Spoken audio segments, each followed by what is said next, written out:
guddi gi maam moomee guddi gi ñoom ñoo ko moomee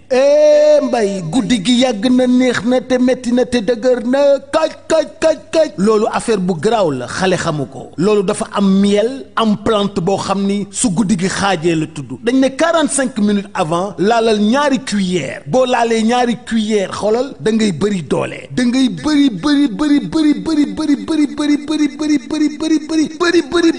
doole guddi gi neex lool yàgg lool livraison à domicile c'est possible kon li may wax xam ngeen lan la miel la ak ay plante loolu nag mi ngi jugee Paris mi ngi tudd la nuit nous appartient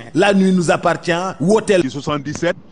751 59 59 ñi ngi bàyyeekoo Sacré-Cœur 3 ñu livré la ko yée guddi gi day neex lool.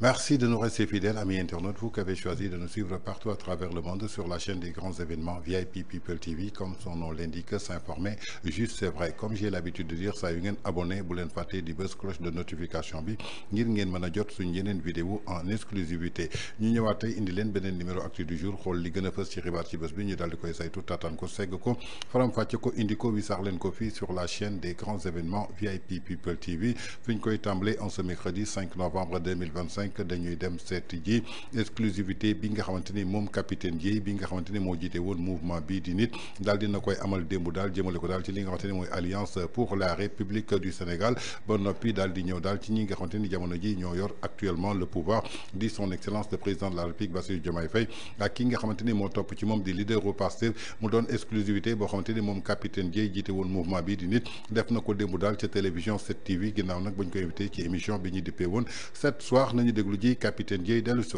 donc dama doon yëgal Sénégal yi ne léegi fekk ji naa président Macky Sall. si biir alliance pour la république fas yéene ànd ak ñoom. mais loolu ñun nga ko may exclusivité. voilà yéen laa ko may exclusivité. vous êtes maintenant membre de l'APR. voilà membre de l'APR donc certainement si yeneen jotaay dinaa ñëw si li nga xamante ni moo ko sookee incha allah. jërëjëf ñii bu ñu wootewul wàllu.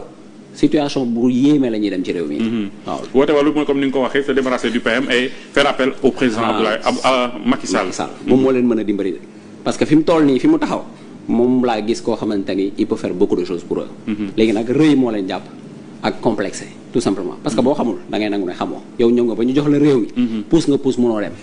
woowal ñi nga xamante ni ñoo la mën a dimbali. maa ngi lay sant bu baax a baax je vous laisse terminer votre dernier mot. c'est partagé. donc dama doon yëgal Sénégal yi ne léegi fekk ji naa président Macky Sall. si biir alliance pour la république. fas yéene ànd ak ñoom. mais loolu ñun nga ko may exclusivité. voilà yéen laa ko may exclusivité. vous êtes maintenant membre de l'APR. voilà membre de l'APR donc certainement si yeneen jotaay dinaa ñëw si li nga xamante ni moo ko sookee incha allah. kon ñoo ko déggandoo muy une exclusivité de taille moom capitaine Dièye jiite woon mouvement bi di nit bokkoon ci ñi nga xamante ni daal dañ doon dagaan baatu askan bi pour jéem a indi seen contribution dexool ko daal Sénégal bi nga xamante ni Sénégal bi ñëpp soxla jamono ji moom daal dafa daal di décider rejoindre li nga xamante ni mooy alliance pour la république di parti bi nga xamante ni son excellence le président de la république Macky Sall moo ko daal di créé ginnaaw nag loolu moom capitaine Dièye gis nañ daal dans l'intérêt du Sénégal.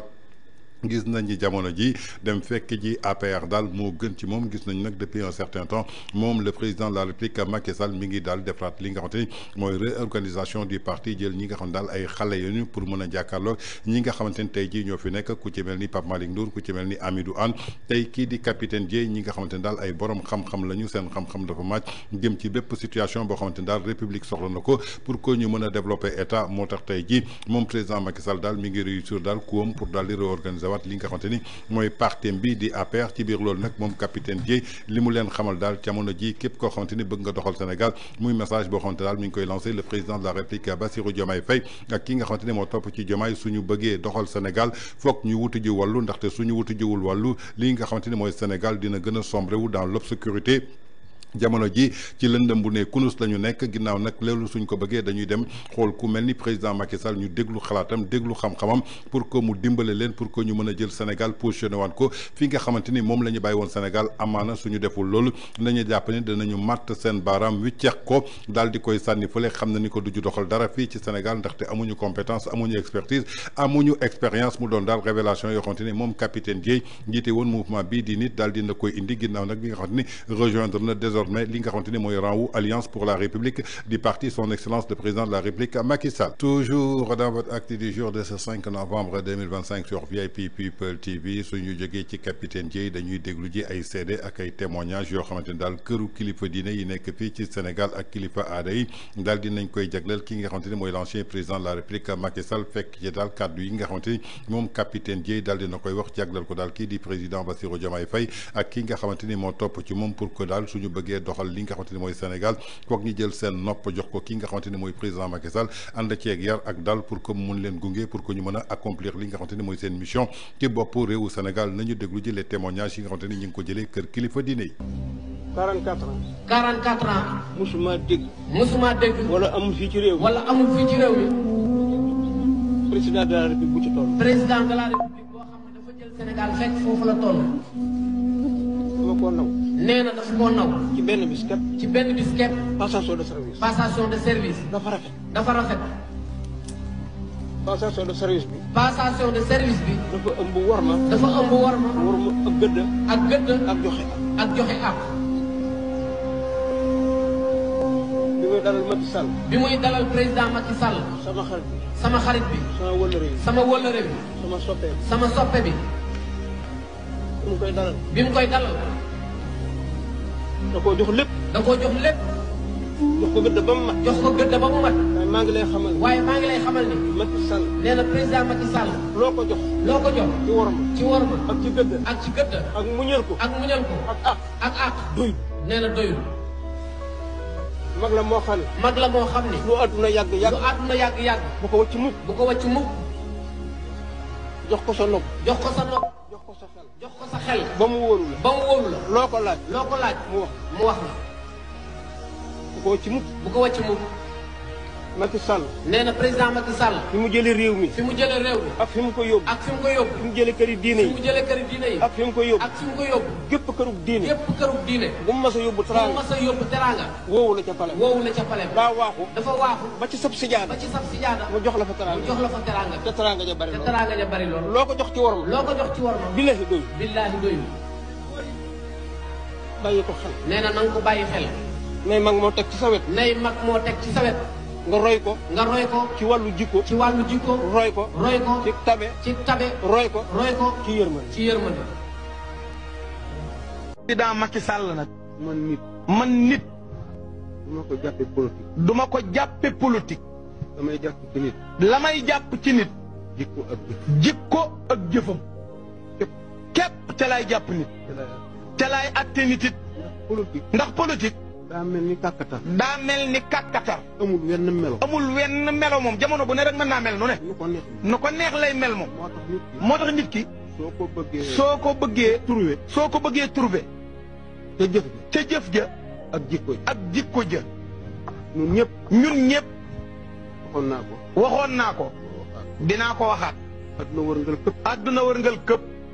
bokk nañu teg bët. bokk nañu teg bët fi mu jëlee réew mi. fi mu jëlee réew mii yi mu ko ak fi mu yóbbu réew mii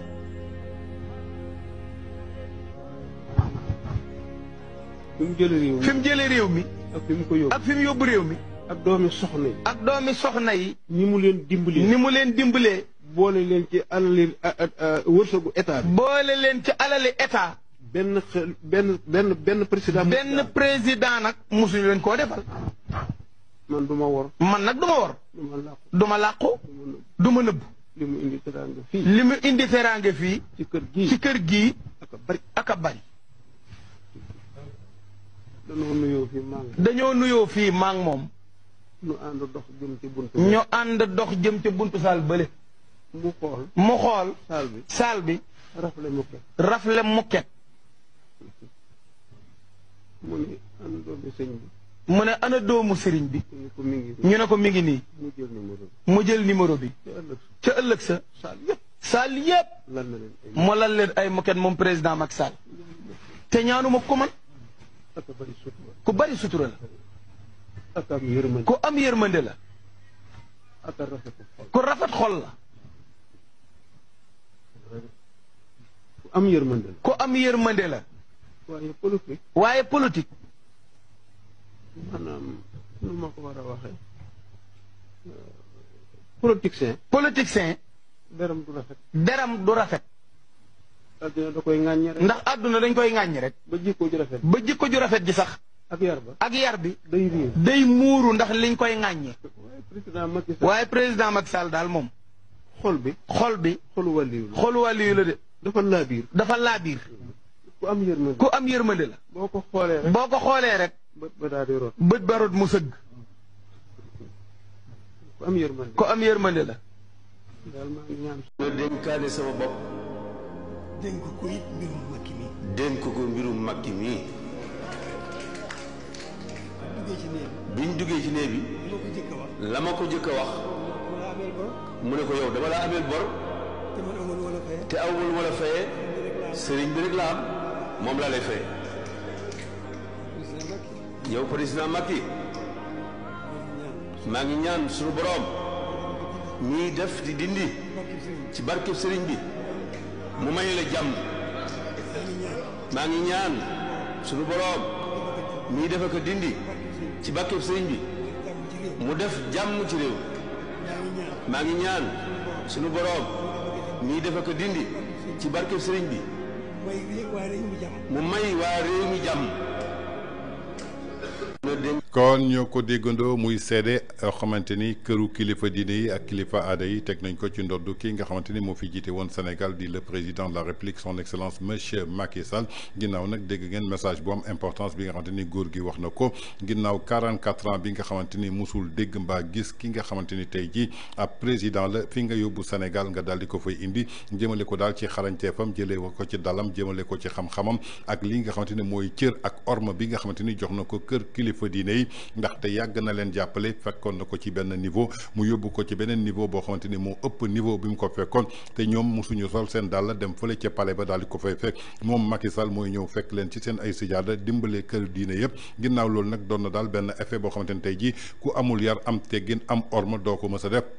dégg ngeen ci beneen fànn ji kooku nee na bi muy ànd ak président Macky Sall àndul ak moom ngir politique ndaxte politique ku ànd ak moom maanaam politicien kakatar la day soppeeku waxtu bu nekk mais daf ko ànd ak ngir jëmmam ànd ak moom ngir vision ànd ak moom ngir dëggoom ànd ak moom ngir li nga xamante ni maanaam mooy yaram ak tegginam ak bëgg bi nga xamante ni bëgg na ko Sénégal te yàlla jàppale ko ci kon loolu moo tax tey jii mu ànd ak ki nga xamante ni mooy le président Macky Sall quant à Serigne Mountakha Bassirou Mbacké moom jàpp ne que daal Macky Sall lebal na ko loo xamante ni tey jii mënu ko fay moo tax kenn rek la koy bàyyal muy Khadimou Rassoul Cheikh Ahmadou Bamba kon loolu rek doy na ci ay seede doy na ci ay ñaan ci ki nga xamante ni da nga jiite Sénégal fukki at ak ñaar àdduna wërngal këpp tey di la vénéré mu doon nag ay témoignages yoo xamante ni tey jii day fekk si kaddu yi nga xamante ni moom capitaine Dièye daal dina koy wax jëmale ko daal ci ñi nga xamante ni tey jii ñoo nekk ci bopp réewu Sénégal su dee bëgg nañu génn ci guuta gi foog ñu jëli ji président Macky Sall wutu wàllu ci moom jox ko seen nopp déglu ko mu teg leen ci raay yi pour que ñu mën a développer Sénégal kon du nit koo xamante ni tey jii dañ koy jiiñ ay mise en accusation ay crime de sang war ko traduire ci haute cour de justice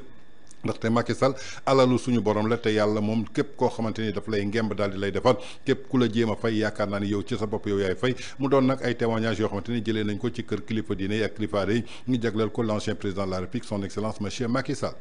Toujours dans votre acte du jour de ce 5 novembre 2025 sur VIP People TV suñ fa jógee dañuy dem seeti ji benn garablu ñu tuddee ko charlatan nag doon ki nga xamante ni tey jii maanaam ab njabarkat la ñu koy teree fii si suñu réew ginnaaw nag loolu lañ ko xamee woon ba tey jii mu dugg ci langue politique bi donte démb moom ci boppam dafa tagg président Macky Sall wax ay wax yu rafet ci moom seedeel ko seede yu rafet tey jii nag su demee ba wëlbatikuwaat ñu invité ko ci plateau Talk Show mu jàkkaarloog Sa Ndiogou mu weddi boppam kon yaakaar naa ni kooku ci boppam wuute na tey jii kàddu yi nga xamante ni tey jii kilifa diine yi seddal nañ ko Macky Sall dama bëgg ñu déglu ji charlatan bii nga xamante ni yëkkati na woon na ay kàddu démb ba noppi daal di weddiwaat boppam ci ay kàddu yoo xamante ni ay propos la moom moo ko yëkkati woon lan moo ko jaral nañu déglu ji kàddoom yi dellu si waat ko xam ngeen lan ngeen dul génn ci àdduna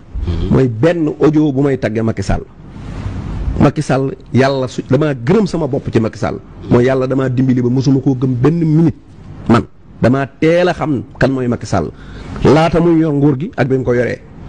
gis-gis bii ma am ci Macky Sall mooy gis-gis bu mësta soppiku. mësta soppiku parce que man damaa xam Macky Sall ne bu dee ci baatin. jigut Sénégal feek mi ngi jiite réew mi. gor yëpp xaw ma ku dul gor de waaye gor yëpp ci coono la ñuy nekk.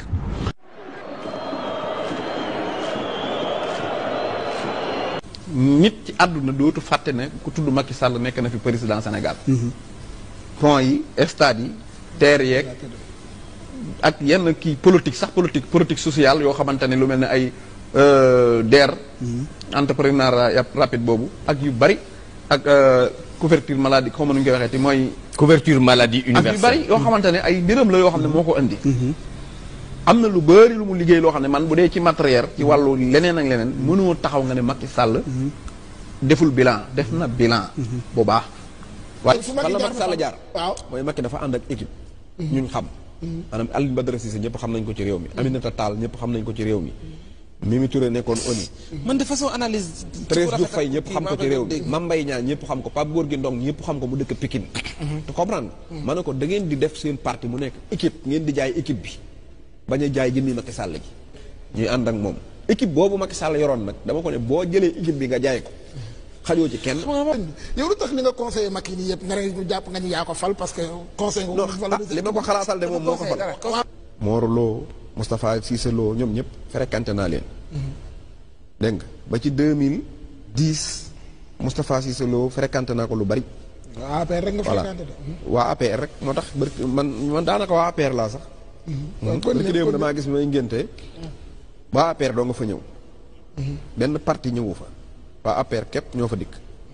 kon donc daanaka man waa APR laa. d'accord waaw. maa ngi dox ci ay jéego parce que maa ngi cay liggéey mu barki dee moom dem naa bureau Moustapha Cissé Lo. ñu ngi ci maa ngi ciy liggéey ak moom. maa ngi jéem a gis Eva Maricon Seck xam naa dafa nekk ci tukki mais danañ gisee. man ñoom xam nañu ma xam naa leen bu baax. man ku la xam la yow ñaata yoon nga def say daayra sa 4 avril foo ko daan woote.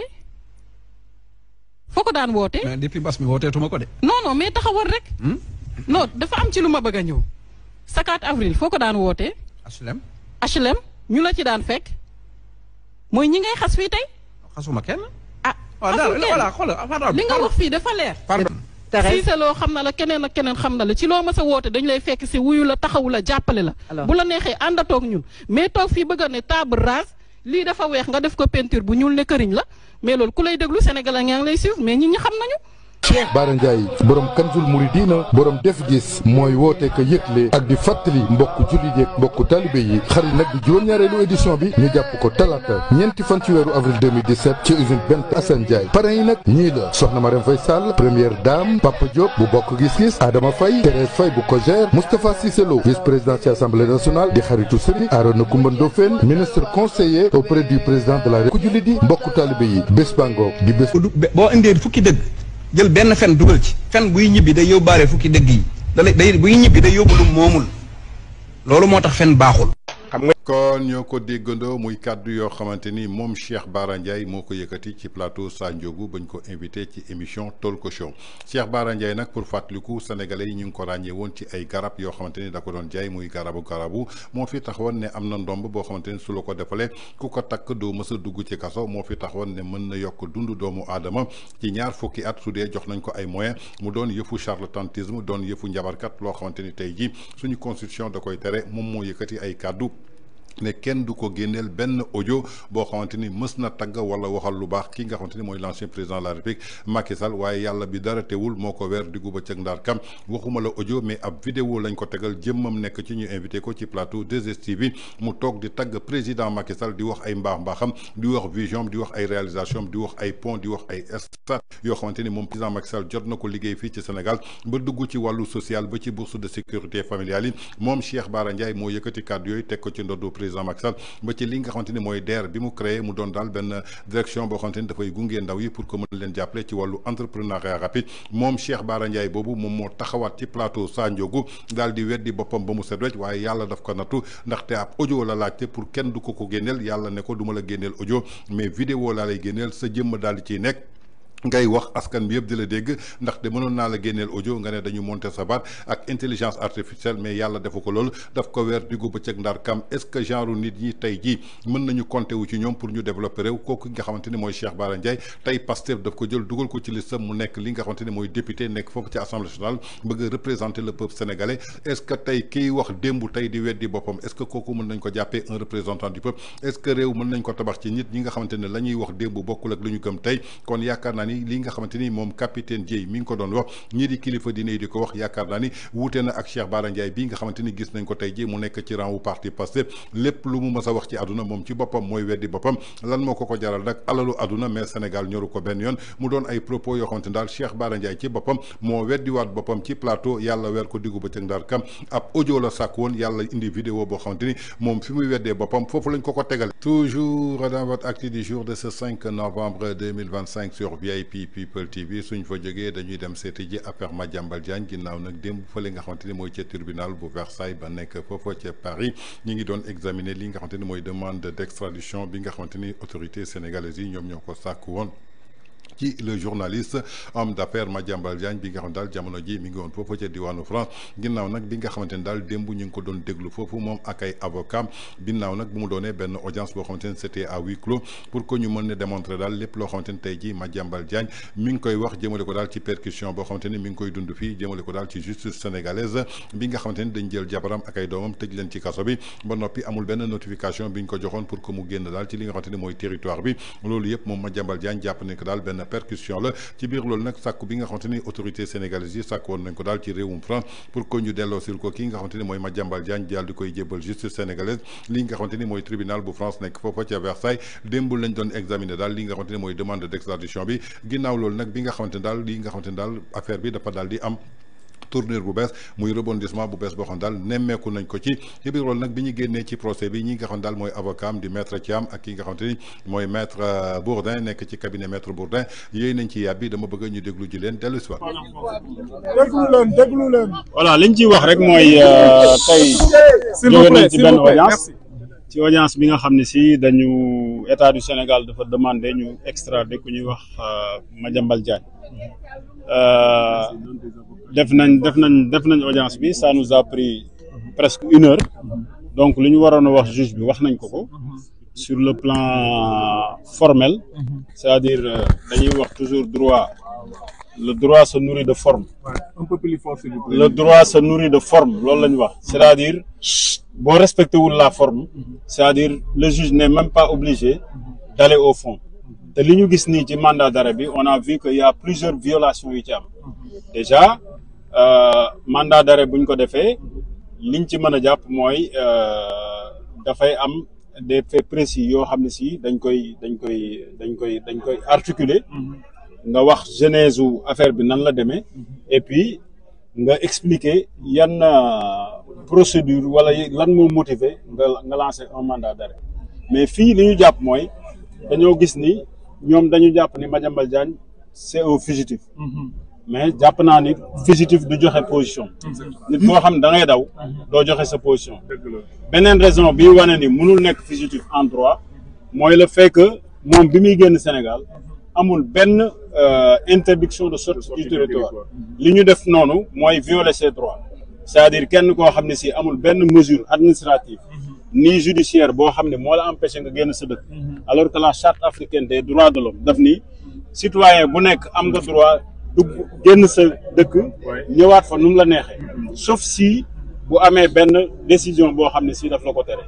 bi muy génn amul benn décision bu ko tere ce qui fait que ñoom ñoo njëkk a commencé di violer la loi parce que police mënul ñëw defal la tampon def vérification nga dem ba zone d'embarquement ñu génneewaat la naan la dafa am lu ñuy vérifier ça veut dire que loolu c'est une cabale boo xam ne si moom lañ defoon ci moom. deuxième élément bi mooy li ñu gis ci Sénégal actuellement mooy le Sénégal n'est pas sur des standards internationaux de respect des droits de l'homme pour la bonne et simple raison que ñun yor nañ ay dossiers yoo xam ne parce que dossiers yu bari man ci laa nekk naa ci Farba Ngom bokk naa ci dossier yeneen yi nga xam si Mansour Faye ci laa bokkoon mais liñ ci gis mooy juge bi daf lay mandat de dépôt ba pare bàyyi la foofu parce que boo xoolee ci Farba Ngom depuis février ñu mandat de dépôt la woowu ñu ne benn yoon pour déglu la ça c'est inimaginable dans un état de droit tel loi daf ni nit boo ko jàppee dans un délai raisonnable war nga ko déglu sur sa cause loolu amatul Sénégal troisième raison bi muy wax bi nga xam ne si mooy violation droit yi mooy dañoo gis ni aujourd'hui juge d'instruction yi sax dañuy demander ay garde à vue alors que loolu ce n'est pas de la prérogative d'un juge d'instruction. Juge d'instruction li mu war a def mooy bu gisee koo xam ne soxla na ko dafay yónnee mandat de comparution bu mandat de comparution waa ji bu ñëwul mu def mandat d'amener bu ñëwul mu def ce qu'on appelle mandat d'arrêt. Troisième raison bi muy wax bi nga xam ne si mooy violation droit yi mooy dañoo gis ni aujourd'hui juge d'instruction yi sax dañuy demander ay garde à vue alors que loolu ce n'est pas de la prérogative d'un juge d'instruction. Juge d'instruction li mu war a def mooy bu gisee koo xam ne soxla na ko dafay yónnee mandat de comparution bu mandat de comparution waa ji bu ñëwul mu def mandat d'amener bu ñëwul mu def ce qu'on appelle mandat d'arrêt. Mais Madiambal Diagne amul benn condition boobu dañoo jóg rek dem ci la dernière parce que xam nañ fu mu dëkk pourquoi yóbbuluñu convocation bu ñu gisee di ñëwul ñu yóbbul ko jéem a def mandat d'amener wala dara mais pour vous dire que amul benn droit boo xam ne si dans le cadre de cette procédure respecté nañ ko par le droit sénégalais. Beneen biñ ci mën di dégg mooy ñun ñëpp xam nañ ni aujourd'hui CENTIF dafa nekk bras armé de l'exécutif parce que de la primature. Mais oui, parce que c'est li ñuy def ki nga xam ne si moom lañ fa nommé ñëpp xam nañ lien yi am ak le premier ministre. L'autre élément mooy dañoo utiliser CENTIF comme bras armé parce que CENTIF bu defee rapport boo xam ne yow ki ngay def rapport xooluloo ko woowuloo ko dégluloo ko da ngay tëju sa bureau bind lu la neex yónnee ko juge d'instruction ni ko nañ ko jàpp loolu c'est pas respecter les droits de la défense. Droit de la défense li mu wax mooy nit ki boo ko jàppee d'ailleurs c'est la raison pour laquelle enquête préliminaire dañ koy def bu ñu la convoqué dañ naan diw de la plainte wala am nga fi benn dossier ñu woo la déglu la ba pare bu ñu la dégloo ñu confronter ñaar yi nga xam ne si moom la ñu xool ba xam yow am na ay charges yu ñu la war a toppee wala déet mais CENTIF dafay def rapport am bind la te liñ jàpp aussi mooy rapport yi nga xam ni moom la CENTIF def yëpp ça concerne des politiques yi nga xam ne si moom lañ adressé au juge du premier cabinet Farba Ngom Lat Diop ak ñeneen ñi nga xam ne si liñ ci jàpp mooy am na ñoo xam ne si sax dañ leen a accusé ki leen accusé ñu war ko topp ñu ko comme dans le dossier de Lat Diop c'est vous dire que lii cabale politique la moom lañ ko jàppee parce que bu fekkee dañuy respecter la loi doit être générale et impersonnelle pour tout le monde ku mu mënti doon muy Farba Ngom muy Madiambal Diagne ak ku mu mënti doon nañ respecter ses droits. Un mot sur l'épouse et les enfants de Madiambal aussi et son ami qui sont. waaw loolu liñ ciy wax sax mooy premier problème biñ ci mën a wax moom mooy am na benn doomam boo xam ne nekkul ci réquisitoire bi muy Serigne Saliou Diagne nekkul ci réquisitoire ba pare ñu jàpp ko te loolu loi nanguwu ko parce que juge d'instruction il est saisi par un réquisitoire loo xam ne ci procureur lay jóge bind daal ni ko damaa gis koo xam ne si am na lii ak lii maanaam Moussa ak Demba damaa bëgg nga jàpp leen nga mettre leen sous mandat de def enquête ci ñoom yow nga jàpp Moussa jàpp Demba Moustapha mi nga xam ne kenn waxu ko nga jël ko jàppale ko loolu violation des droits la d'une personne parce que boo ko seetee sax loolu voie de fait la enlèvement la parce que jàpp nit koo xam ne si kenn visé wu ko dans un réquisitoire nga jàpp ko te loi li mu wax bu fekkee nit nekkul ci réquisitoire boo ko waree jàppaat procureur dafay def li ñuy wax supplétif maanaam defaat beneen réquisitoire bu ñuy dolli daal ni diw kat gis koo xam ne si am na lii ak lii maanaam Moussa ak Demba damaa bëgg nga jàpp leen nga mettre leen sous mandat de def enquête ci ñoom yow nga jàpp Moussa jàpp Demba Moustapha mi nga xam ne kenn waxu ko nga jël ko jàppale ko loolu violation des droits la d'une personne parce que boo ko seetee sax loolu voie de fait la enlèvement la parce que jàpp nit koo xam ne si kenn visé wu ko dans un réquisitoire nga jàpp ko te loi li mu wax bu fekkee nit nekkul ci réquisitoire boo ko waree jàppaat procureur dafay def li ñuy wax supplétif maanaam defaat beneen réquisitoire bu ñuy dolli daal ni diw kat gis naa ni moom sax ci la bokk ñu doog ko ci boole mais loolu gisuñu ko dans le procès bi nga xam ne si moom la am pour sa famille li ñu jàpp nag mooy da cee am lu ñuy wax rapt koo xam ne si dañ koo jàpp te yoonam nekku ci koo xam ni géré wul bokkul ci dossier bi géré wul moom li muy géré mooy entreprise de presse yoonam nekkul ci le contrat qui a été signé beneen élément bi ma ciy wax pour mu gën a leer mooy dañuy wax ay deniers publics Madiambal signé wul ak état ki ko fay c'est une personne privée maanaam contrat la am commercial boo xam ne si daf ko signé ak une entreprise moom entreprise am signé ko te li ma ci mën a wax mooy état bu fayee benn entreprise privée xaalis bu duggee ci entreprise privée mënatul nekk deniers publics c'est impossible parce qu'il perd son caractère de deniers publics bu fekkee état jóge viré na depuis le trésor indi ko ba ci une société bu xasee dugg ci patrimoine société boobu ku mu fay mënuñu wax ni c'est des deniers publics donc nag li ñuy jàpp mooy affaire bi essayé nañ ko parce que compté naa dans le bi ñuy def suñu mémoire compté nañ presque 15 convocations yoo xam ne def nañ ko yoo xam ne c'est devenu sans suite maintenant comme essayé nañ par tous les moyens di def pour jàpp ko amuñu foo xam si mën nañ ko jàpp ñu créer benn rapport boo xam si mi ngi jóge CENTIC rapport boo xam ne c'est pas contradictoire laajuñu ko rapport boo xam ni sax ça concerne 2 personnes privées te ki nga xam ni moom la Madiambal Diagne signé le contrat bi moom amul benn complainte boo xam def na ko waxul ni Madiambal Diagne daf ma nax waxul ni Madiambal Diagne liggéeyul dossier bi ni mu normalé kooku deful benn complainte ba pare ñooñu ñu bàyyi leen ñu ni affaire de deniers publics bàyyi ñi nga xam ne ñoo signé ak état bëgg a jàpp Madiambal loolu on considère que c'est 2 poids 2 mesures et que ça montre effectivement que il y a une justice sélective boo xam ne si moom la ñuy instaurer te loolu dafa war a jeex Sénégal voilà c'est ça. Pendant près d'une heure, nous avons indiqué l'ensemble des raisons pour lesquelles nous estimons que la demande qui est formulée par les autorités sénégalaises est totalement injustifiée, infondée. Et non seulement elle est injustifiée et infondée du point de vue de la procédure, et nous avons mis en évidence dans un mémoire de près d'une 40aine de pages l'ensemble des raisons pour lesquelles nous considérons qu'il n'a absolument pas été fait application du droit dans cette procédure,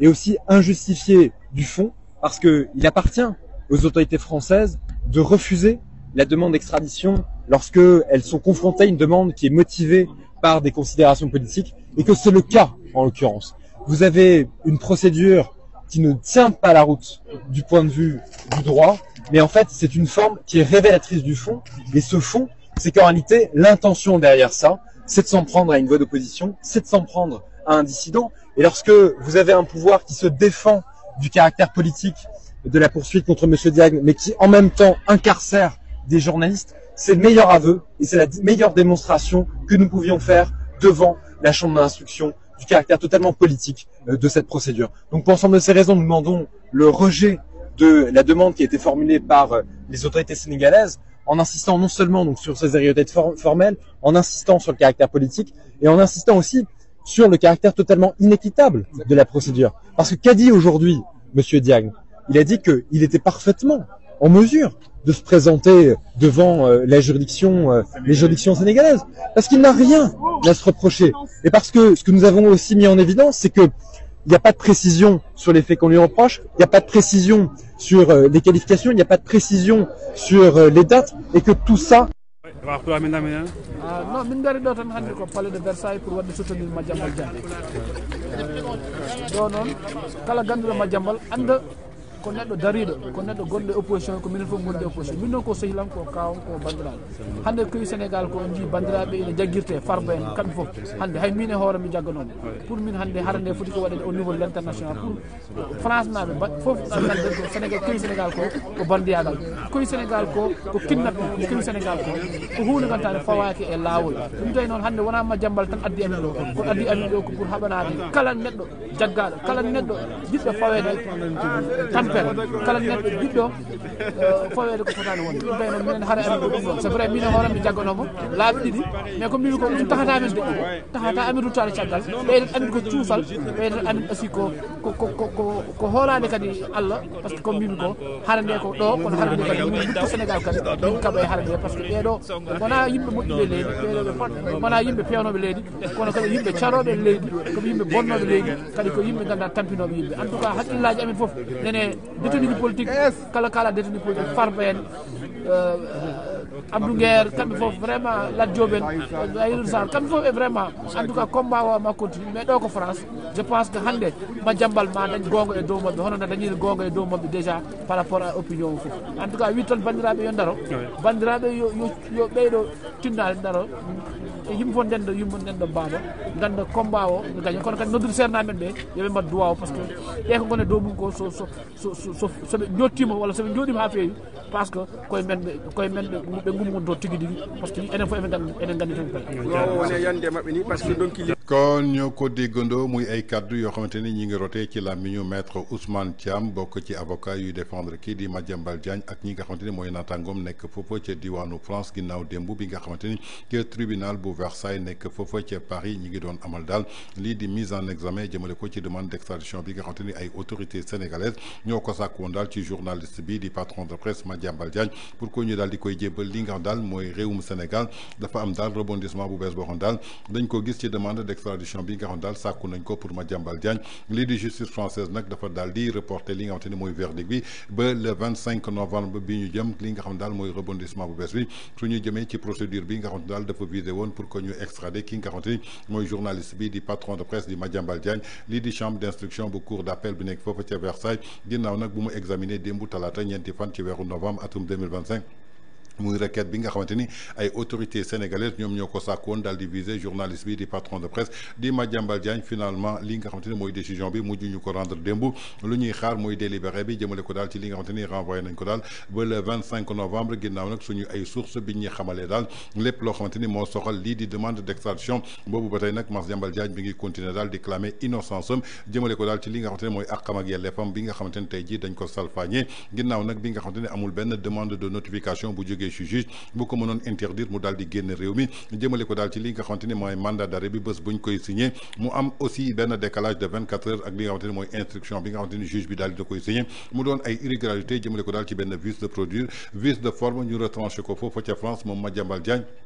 jamono ji dafa def objet benn mandat d'arrêt international jëmale ko daal ci benn cadre enquête boo xam daal dafa porté woon daal ci ay transferts financiers ñu jugé ko woon daal suspect ñu estimé ko daal ci fukki milliards ak ñaar mu lié ak benn marché boo xamante ni daal sous-traitance la ñu daal di koy prêté lu toll ci 21 milliards de francs CFA suñu sukkandikoo suñu ay sources lii di justice sénégalaise bi nag dafa doon reproché daal également li nga xamante daal mooy Madiambal Diagne dafa quitté territoire u sénégalais de manière irrégulière ginnaaw nag bu mu transité jaarle ko foofu ca Gambie avant que daal muy rejoindre li nga xamante daal mooy Paris lii di avocat Madiambal Diagne daal di koy teggi ba mu set yàpp ni que daal mbirum politique la Madiambal Diagne musul jot notification boo xamante ni war na ko mën a interdire li nga xamante ni mooy mu quitter le territoire sénégalais kon amul lu ko mën a empêcher mu génn Sénégal ak moyen bu ko neex kon jàpp na ni que daal ba tey ji persécution bi ñu doon wax ci Madiambal Diagne am na ba tey suñu jógee ci beneen siège boo xamante ni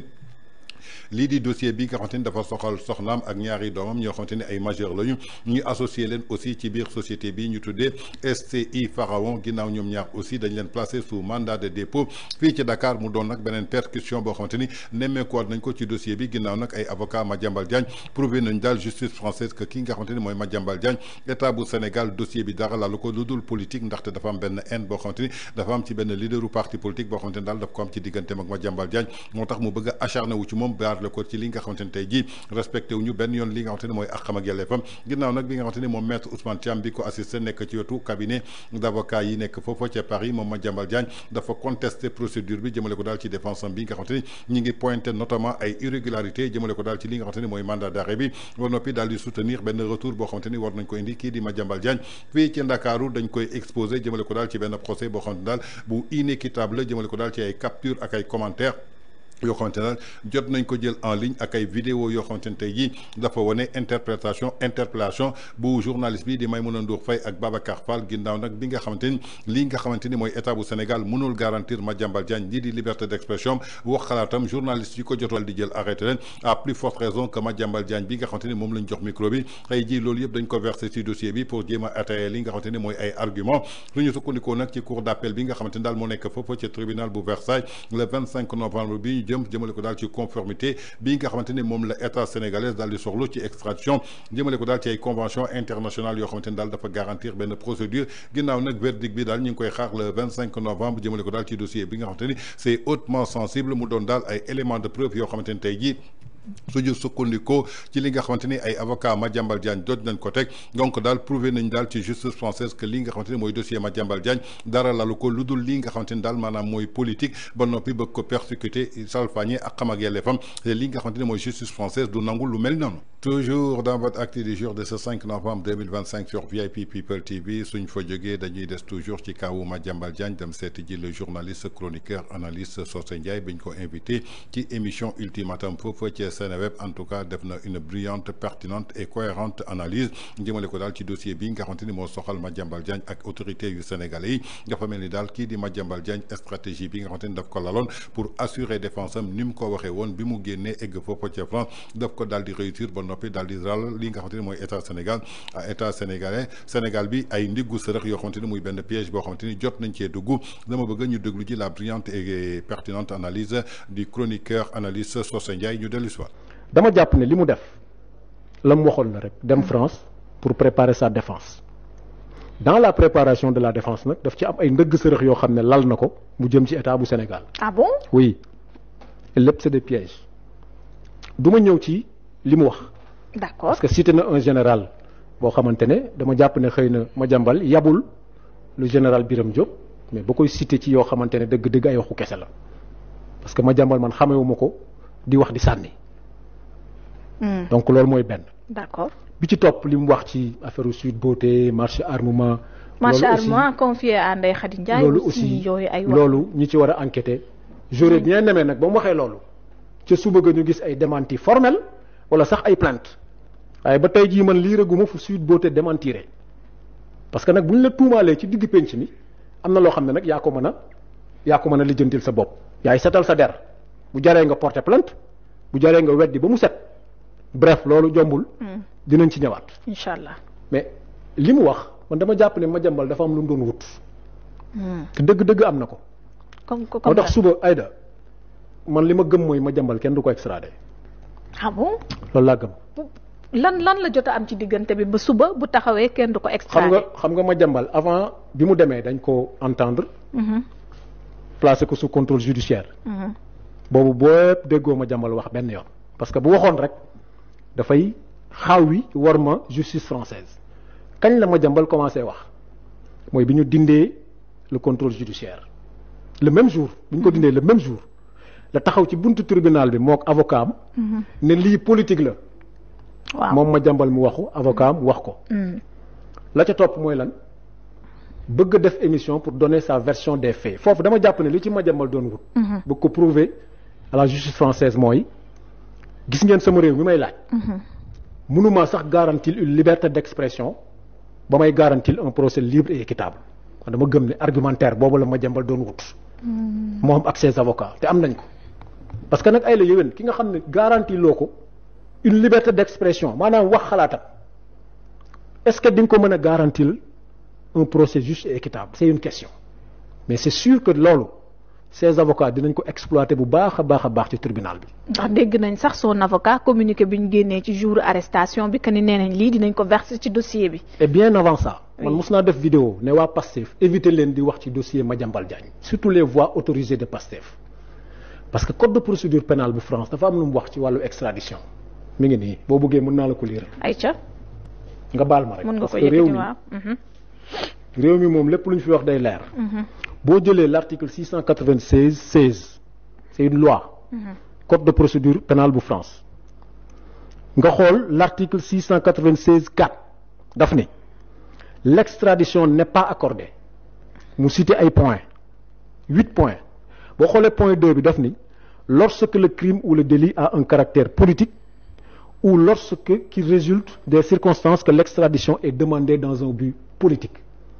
moo taxoon ma ne Pastef éviter leen di wax ci dossier bi en tant que parti politique laissez le ministre de la justice wala le ministre de l'intérieur communiquer parce que yéen parti politique ngeen vous n'êtes pas l'État du Sénégal waaye 7e bi moo gën a garaaw daf ne lorsque la personne réclamée serait jugée dans l'État requérant mooy Sénégal par un tribunal n'assurant pas les garanties fondamentales de procédure et de protection des droits de la défense li Madiambal doon wut ci émission bi mu bëggoon a def ba ñu aayee ko fii lañ koy dugal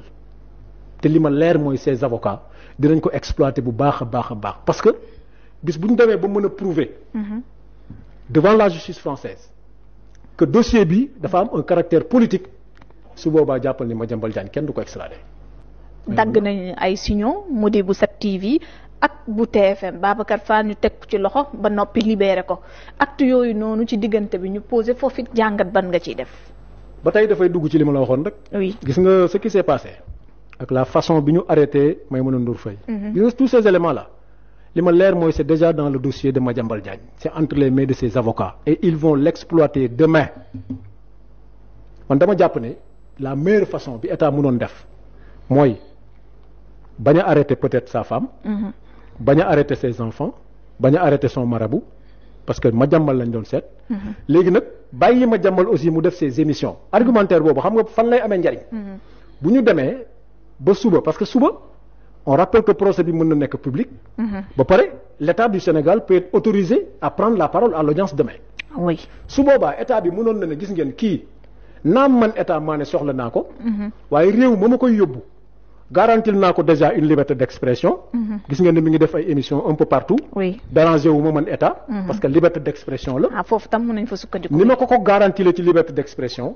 man état noonu laa koy garantir un procès juste et équitable. loolu bu ñu ko defoon mënoon nañu am chance. mais dañu gis forme bi ak vraiment mobiliser ay forces de défense et de sécurité. yooyu yëpp. je pense que c'est à l'avantage de Madiambal Diagne. Et seen objectif lenn la muy prouver le caractère politique du dossier. et loolu bis bu ñu ko réussir bu yaboo ñu fàtte Madiambal te xam ne France lay toog yor fa statut réfugié mën nañ koo àtte nag à son absence. oui parce que am na lu ci yoon teg ci luñ ko mën a toppee. loolu mën naa ne. mais indi bi ñu ko bëggee indi moom. damaa jàpp ne li ci sama xalaat man li ma njort mooy gaw mën a dina ñëw. ñu signal yi ba ndax ba démb ku ci mel ni Modou Awa Ndiaye mi ngi doon wax jotaguñ ko te ñi ñu saisir ñëpp kenn nanguwul leen cee wuyu en tout cas nanguwuñu jël seen responsabilité foofu mi ngi koy wax. CNRA. dama la liral chapitre 5 mos réew mi Aïda dafa naqaree waxee looy wax na leer. am na si solo de. coupure signal yi déjà c'est illégal. c'est une violation de la loi parce que Sénégal ba mu daj. benn kuréel rek. la loi bi may sañ-sañ. mu couper signalu média muy CNRA Conseil national de régulation de l'audiovisuel. dama lay liiral chapitre 5 bi article 26 daf ne. en cas de manquement aux obligations prévues par la loi ainsi que par les conventions des cahiers de charges. xam nga médias yi dañuy signer ay cahiers de charges et conventions. oui le CNRA fait des observations ou une mise en demeure publique aux contrevenants. gis nga Madiambal ba mu waxee ba pare ca suba ga CNRA mënoon na dajale son collège. jox 7TV mise en demeure publique. bu fekkente ne daf ko defaat en cas d'une observation de la mise en demeure. le CNRA peut prendre une sanction qui peut consister en la suspension totale ou partielle du programme. loolu mooy tëj pour nga suspendre say programme mais mbir mi fan nga ci dégg CNRA intervenir ak qui a donné l'ordre de fermer ces médias. ak ku mënti doon na jàpp ni dafa violer la loi. CNRA moo waroon li ma jaaxal aussi mooy CNRA il faut que ñu génn ci seen mutisme bi parce que nag sëñ bi mënuñ laa jox ay prérogatives keneen di ko exercer mais te doo fëgg ci taabal ji sunu grand Mamadou Omar Ndiaye. yow tamit grand mais il faut que aussi moom it lii prérogative am. mais ñu bàyyee ko. d'autant que journaliste la xamante na ak corporation bi xam na bu baax mbir yi naka lay demee mais on a comme l'impression que d'autres exercent ces prérogatives et malheureusement depuis affaire bi aussi dégguñu benn yoon une communication officielle jóge ci CNRA et loolu dama jàpp ne da leen di fragiliser ñoom. kon ñoo ko déggandoo muy analyse bi nga xamante ni moom le chroniqueur analyste Socé Ndiaye def na ko jëmale ko daal ci dossier Madiambal Diagne bi nga xamante ni digganteem ak autorité sénégalaise yi moom Madiambal Diagne li mu waxoon loolu la daal di def dafa dem France pour préparer défense am mujj na réussir li nga xamante ni mooy coup bi muy un grand pari réussi par Madiambal Diagne ci biir nag défense am boobu moom dafa dugal ay ndiggu sërëx muy ay pièges yoo xamante ni daf ko lalal li nga xamante ni maanaam mooy état bu Sénégal jëmale ko ci li nga xamante ni mooy liberté d'expression bi nga xamante ni tey jii état bi daf ko war a garantir bépp citoyen moom jàpp na ni que état bi mënu ko garantir li nga xamante ni maanaam mooy liberté d'expression waxuma la nag li nga xamante ni tey jii mooy benn justice boo xamante ni dafa tëddee njaaxaanaay kon Madiambal Diagne loolu la daal di réussir ndaxte suñu fàttalikoo Madiambal Diagne bu mu demee ñu lancé ko mandat d'arrêt ba mu demee fële ca police su 8e arrondissement ñu teg ko sous contrôle judiciaire waxul benn yoon ci li nga xamante ni mooy dossier bi kenn déggu ko mu yee ci yàbbi ci ndaxte su ci waxoon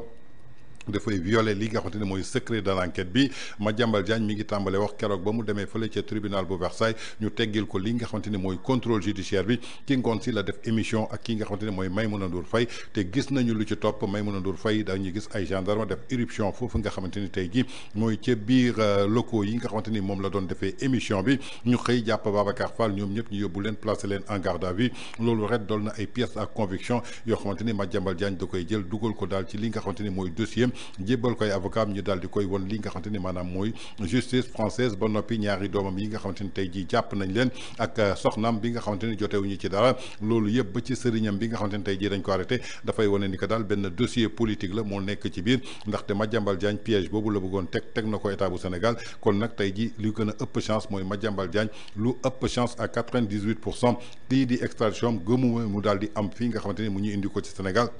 ndaxte justice française tey dafa am loo xamante ni ci loolu la ñu tënku muy code bi nga xamante ni tey jii moo wéy li nga xamante ni mooy extradition su réew soxlaa pour nga indil ko nit jox ko justice dafa am loo xamante ni bi ciy njëkk xool mooy ndax dossier bi laalewul li nga xamante ni maanaam mooy politique beneen bi mooy est-ce que garantir nga ko li nga xamante ni mooy justice bu équitable ki nga xamante ni garantir loo ko liberté d'expression garantir loo ko li nga xamante ni tey jii maanaam mooy justice bu équitable est-ce que dinañ la ko delloo kon doon na daal ay points yoo xamante ni Madiambal Diagne daal dina koy exploiter contre état bu Sénégal muy une pertinente et brillante analyse boo xamante ni moom le journaliste analyste Socé Ndiaye def na ko daal ci dossier bi nga xamante ni moo soxal Madiambal Diagne ak autorité sénégalaise yi képp kuy xaar maanaam ñu extrader la Madiambal Diagne ak li fi jot a xew gëm na ni loolu du gaaw a nekk ndaxte état français dañu respecter li nga xamante ni mooy àq ak yelleefu doomu aadama. Toujours dans votre actu du jour de ce 5 novembre 2025 sur VIP People TV suñ fa jógee dañuy dem seeti ji Maïmouna Ndour Faye patronne de la 7TV ginnaaw nag li nga xamante ni mooy arrestation musclée boo xamante ni jotoon na am foofa ca télévision bi mu jiite muy 7TV nekk foofa ca Mamel ginnaaw nag bu mu dalalee woon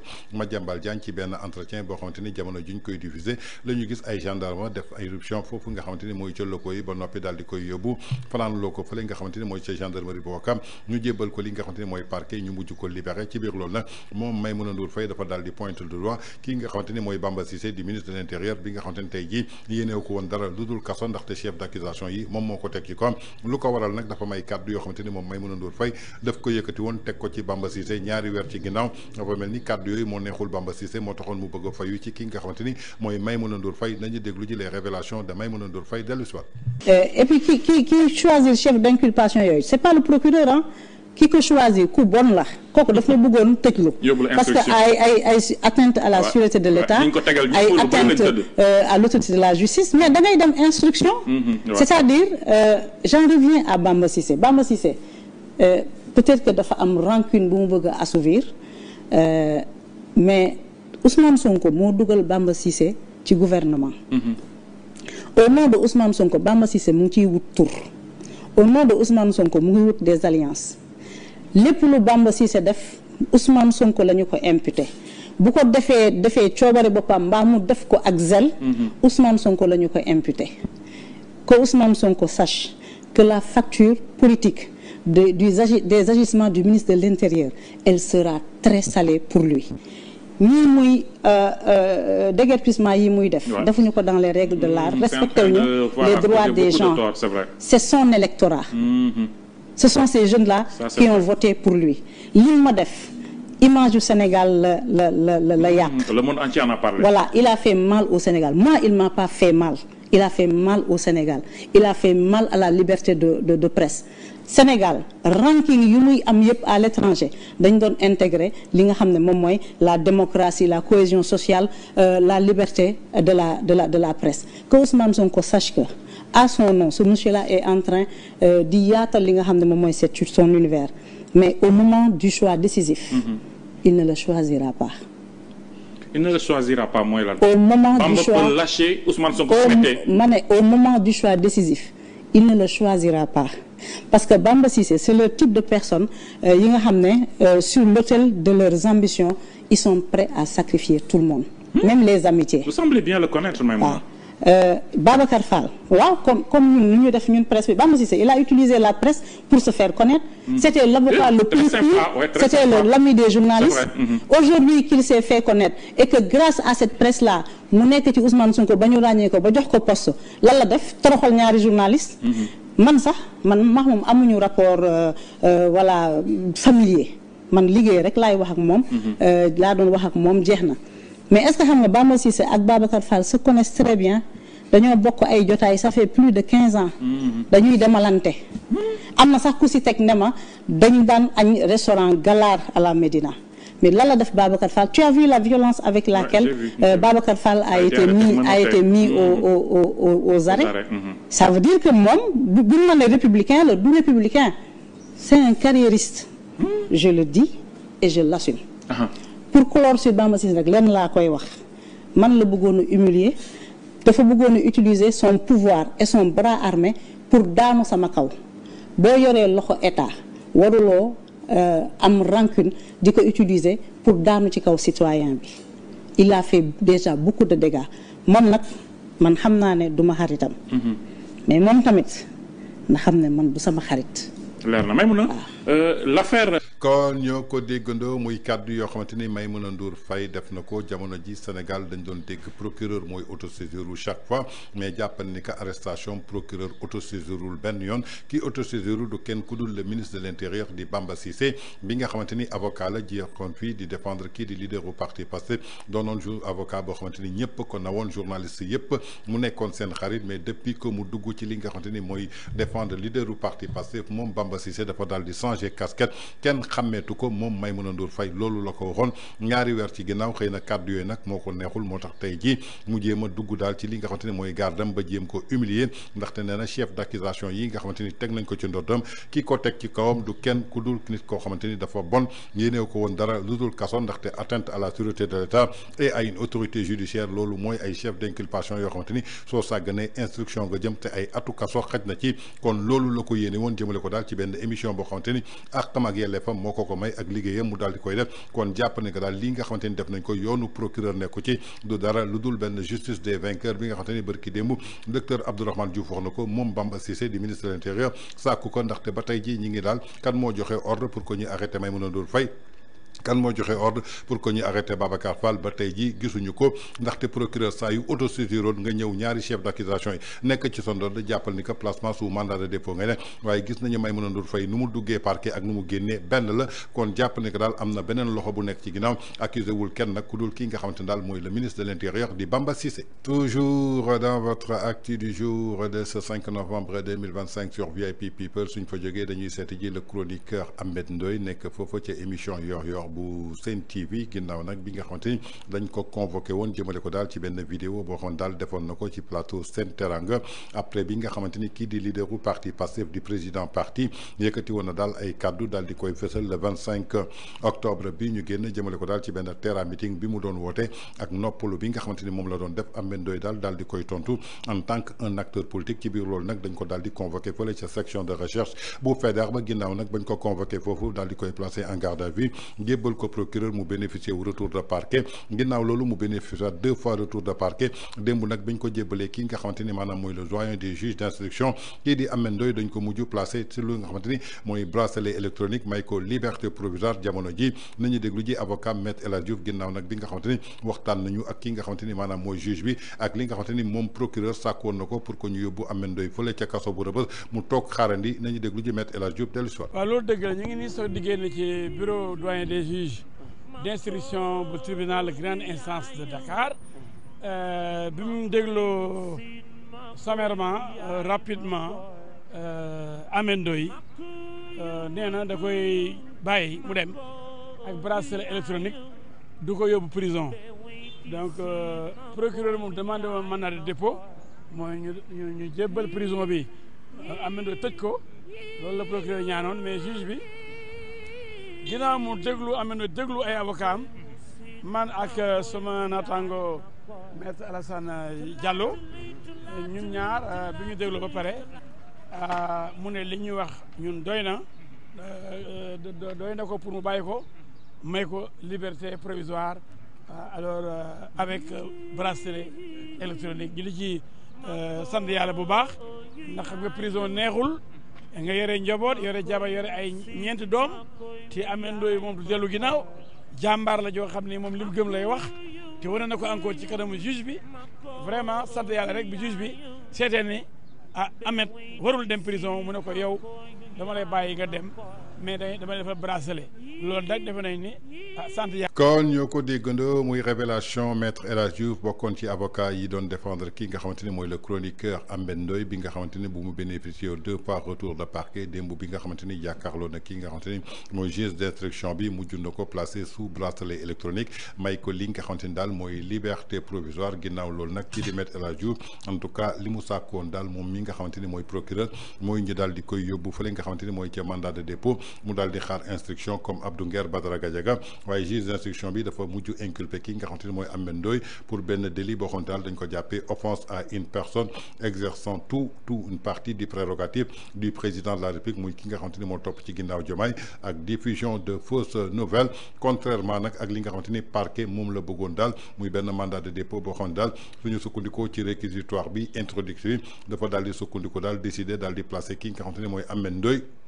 sous bracelet électronique ñu inculpé ko daal ba noppi daal di koy assisté par ñi nga xamante ni daal mooy ay conseillers di avocat bi di maître Alioune Badara Fall kii di maître Abou Alassane Diallo ak maître El Hadj Diouf kon kii nga xamante ni mooy le chroniqueur Ameth Ndoye mujj nañ ko placé sous bracelet électronique ginnaaw nag bi nga xamante ni mujj na am li nga xamante ni daal mooy liberté provisoire ginnaaw nag ñaari retour de parquet yoo xamante daal jot na ko am ci li nga xamante daal moo taxoon ñu arrêté ko jëmale ko daal ci benn déclaration boo xamante ni daf ko defoon mais li jaaxal askan bi ba tey jii ñi ngi continuer daal procureur di jël benn chef d'inculpation boo xamante ni képp kuñ ko mës a tegal ci sa ndodd soo demee ci kanamu juge bi daf koy teggi une personne ayant quelques prérogatives ou une partie du président de la République loolu amul benn yoon ci suñu constitution ñu bëre nag ñu ngi leen ciy yóbbu kaso di leen placer mandat de dépôt waaye suñu jàkkaarloog juge loolu dañ koy daal di teggi ginnaaw nag Ameth Ndoye moom ci biir tontom xam na ne que carrément que li nga xamante ni mi ngi ko doon wax jàkkaarloog benn institution ab chefu parti politique moo génnoon chefu parti boobu nag bi muy wax dafa wax en tant que chef de parti mu tontu en tant que chef de parti kon amul benn institution boo xamante ni daal dina lay attaqué moo tax li nga xamante ni mooy juge bi daal di koy placé sous bracelet électronique ginnaaw nag loolu bu mu amee am na ñoo xamante daal commencé woon nañu jubilé lépp lu ñu yéene woon Ameth Ndoye mu daal di nëpp ci kaso ba gisoon nañu sax benn voyante bañ ko invité fële ca plateau Feeling Dakar mu am ay kaddu yoo xam ne daal yëkkati woon na ko ci Ameth Ndoye nañ ko xooli ji dellu soir gis nga Ameth Ndoye mi genre yi lan moo leen dal dañu yabaate Ousmane Sonko du seen morom bëtikuwaat ci plateau yi ay vaurien yi tekkiwul dara di xas Ousmane Sonko léexi wallaahi gis naa ci yow kaso boo xam ne xëy nga ma kaso boo xam ne longue détention la billaahi soo duggee di nga tëdd ay at ko tax xam ne Ousmane Sonko baatinam dafa diis léexi wallaahi gis naa ci yow kaso boo xam ne xëy nga ma kaso boo xam ne longue détention la billaahi soo duggee di nga tëdd ay at kon ñoo ko déggandoo muy voyante bi lii mooy xalaatam ci Ameth Ndoye nee na genre Ameth Ndoye yi dañoo yabaate ki topp ci Diomaye du seen morom jox leen seen plateau ñuy wax li leen neex en tout cas liberté d'expression la ñu nekk ndaxte ñi bokk ci parti Pastef lu leen neex la ñuy wax bërki démb gis na ku toog ci plateau yëkkati ay kaddu saaga ko l'ancien président de la République Macky Sall kooku ancien président la lu tax waxul woon ndaw soosu nekk ci sans limite dafa yabaate dafa réew ku mel ni Macky Sall servir Sénégal pendant 12 ans ki topp ci Diomaye ba tey jii servirugul Sénégal lu toll ci ñaari at tey jii ñu bëgg a jël défense li mu yéene woon Ameth Ndoye nag maanaam mu yàgg ci kaso bi ndaxte nee na gis na Ameth Ndoye war a dugg kaso waaye ginnaaw nag jaam ak pexem yàlla ak dogalam yéene néeg la borom a cay fanaan yàlla bi dara teewul nag dugalul kii nga xam ne daal mooy Ameth Ndoye ci biir kaso ba ndaxte li kaw Olof Njaay di waxee rek yi noonu yi bëggoon dalu la dafa mel ni loolu moo daal Ameth Ndoye ci biir loolu nag Ameth Ndoye biñ ko leexee liberté provisoire daal dina tontu voyante bi nañu xooli vidéo bi dellu si waat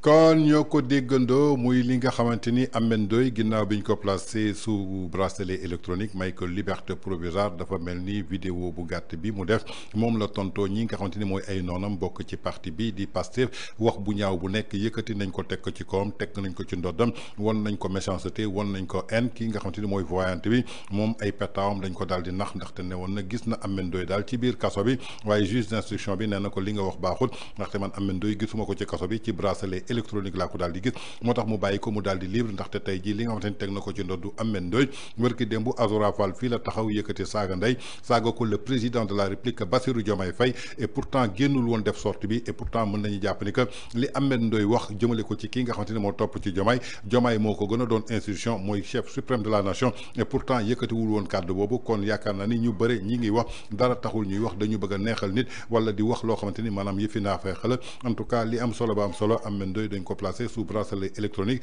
bàyyi ko en liberté provisoire. Toujours dans votre acte du jour de ce 5 novembre 2025 sur VIP People TV ba tey dañuy desandi ci libération Ameth Ndoye ginnaaw loolu nag journaliste bi di Momo Cissé bokk ak moom plateau fële ca Yor nekk ca Sen TV moom daal def na ci analyse bu am solo jëmale ko daal ci li nga xamante ni ñu ngi koy toppee Ameth Ndoye su ko comparé nag li nga xamante ni jot na fi xew ndaw soosu nga xamante ni moom ni animatrice mi nekk ca Sans Limite ba mu fi toogee saaga toute une communauté garde à vue sax fekku ko ci tey ji Ameth Ndoye li mu waxal maanaam mooy benn baat rek la yëkkati yow da nga ne da nga sonn alors que dañ lay fay alalu askan bi dañ la fay pour que nga liggéey donc sonn waroo taxaw di ko wax askan bi mu doon nag baat boo xamante ni tey jii suñ ko comparé lu ndaw si wax te dara fekku ko ci est-ce que dañu nekk ci benn justice à deux vitesses làq doom dóor doom wala tey jii li nga xamante ni mooy justice des vainqueurs bi ñuy bañal docteur Abdourahmane Diouf nañu déglu ji chronique u Momo Cissé dellu si waat war boobu dama ne ba pare ñu bëgg a jël yeneen Sénégalais yi ñoo xamante ne gouvernement bi la ñuy critiquer kee saako ethnie lëmb loo xamante ni ça y va de la stabilité de ce pays là. léegi ñu bëgg a jël ñi nga xamante ne ñu ngi wax seen xalaat parce que ànd ñëw régime bi ñu bëgg leen làq jant bi wala boo def sélection ci ñi nga xamante ni moom mooy affaire mars 2021 jàpp 2023 ñu jël def sélection ñi nga xamante ni ñoom loolu moo ñooñu ñoo nekk seen liste ñu jàpp leen tëj leen kaso sans pour autant ñu abroger la loi d'amnistie et ñoom ñoo la gën a xam ne pour mbir mi leer pour mu bañ a am justice à deux vitesses il faut qu'ils abrogent la loi d'amnistie. Et au-delà de tout ça c'est eux qui l'avaient promis comme promesse électorale la ñoom ñoo ne woon bu ñu leen falee dinañ abroger la loi d'amnistie foofu la transparence di commencer foofu la une justice équitable di commencer ils n'ont pas voulu Ousmane Sonko n'a pas voulu ça d'accord nañu leen dem waaye léegi bu ñu demee ba ci kanam mu am ay nit yu nga xamante ne ñooñu dañoo bëgg Ousmane Sonko coûte que coûte ñu dugg ci kaso bi nee naa la ñi nekk ci kaso bi yëpp Ousmane Sonko la ñu amal problème kenn amu ci problème ak Diomaye kenn amu ci problème avec la République ñoom ñëpp benn nit lañ amal problème muy Ousmane Sonko. pour des divergences personnelles. kese mais Ousmane Sonko wax naa la ko fii keroog moo am problème ba am problème ak boppam ñëpp la amal problème boppam sax dafa am problème ak boppam parce que moom à un moment donné xamul sax lu mu bëgg xamul fu mu jëm. lenn rek la bëgg il est obnubilé par le pouvoir alors qu'il peut pas être le président de la République fii ba 2029 c'est impossible donc à un moment donné président bu demee ba ci loolu dafay xam ne il faut que je prenne mes responsabilités parce que réew mi nag ay la yéwén dañ koo ñàkk te ñi nga xamante ne ñoom ñoo yore ñooy keno réew mi du ñu bàyyi président di dugg ci li nga xamante ne loolu Ousmane Sonko bëgg di céder ci ay caprice am donc quand tu as un premier ministre capricieux ça va tu prends ta responsabilité léegi nag Pastef ils ont toujours été comme ça soit tu es avec Pastef tu es d'accord avec Ousmane Sonko tu es bon soit tu n'es pas d'accord avec Ousmane Sonko tu es la plus mauvaise personne de cette planète et ça c'est pas la démocratie et ça ce sont des partis fascistes ñoom ñooy doxee noonu. Et le Pastef adopte cette posture-là le fascisme ñoom pour ñoom rek ñoo war a exister pour ñoom Ousmane Sonko képp moo war a exister en réalité man je pense que la fa xew keroog eh bien moom mooy li ñi nga xamante ne loolu la président bëgg léegi nag waa coalition Diomaye président mais Bougane a eu raison sur eux. Bougane dafa génn wax li nga xamante ni moom la xalaat. pendant que la coalition était en léthargie mais Aïda Mbodj génnee ko ci groupe coalition léegi nag Aïda Mbodj génne ñi la Bougane waxoon bañ génnee ko loolu la ñuy wax mooy mënuñu fee nekk di toppantoo di fayantoo mënuñu fee nekk di jël benn sénégalais di dóor ci kaw sénégalais saa waay réew mi nag démocratie moo fi am te réew mi ay la yowin il faut ñu tabax ko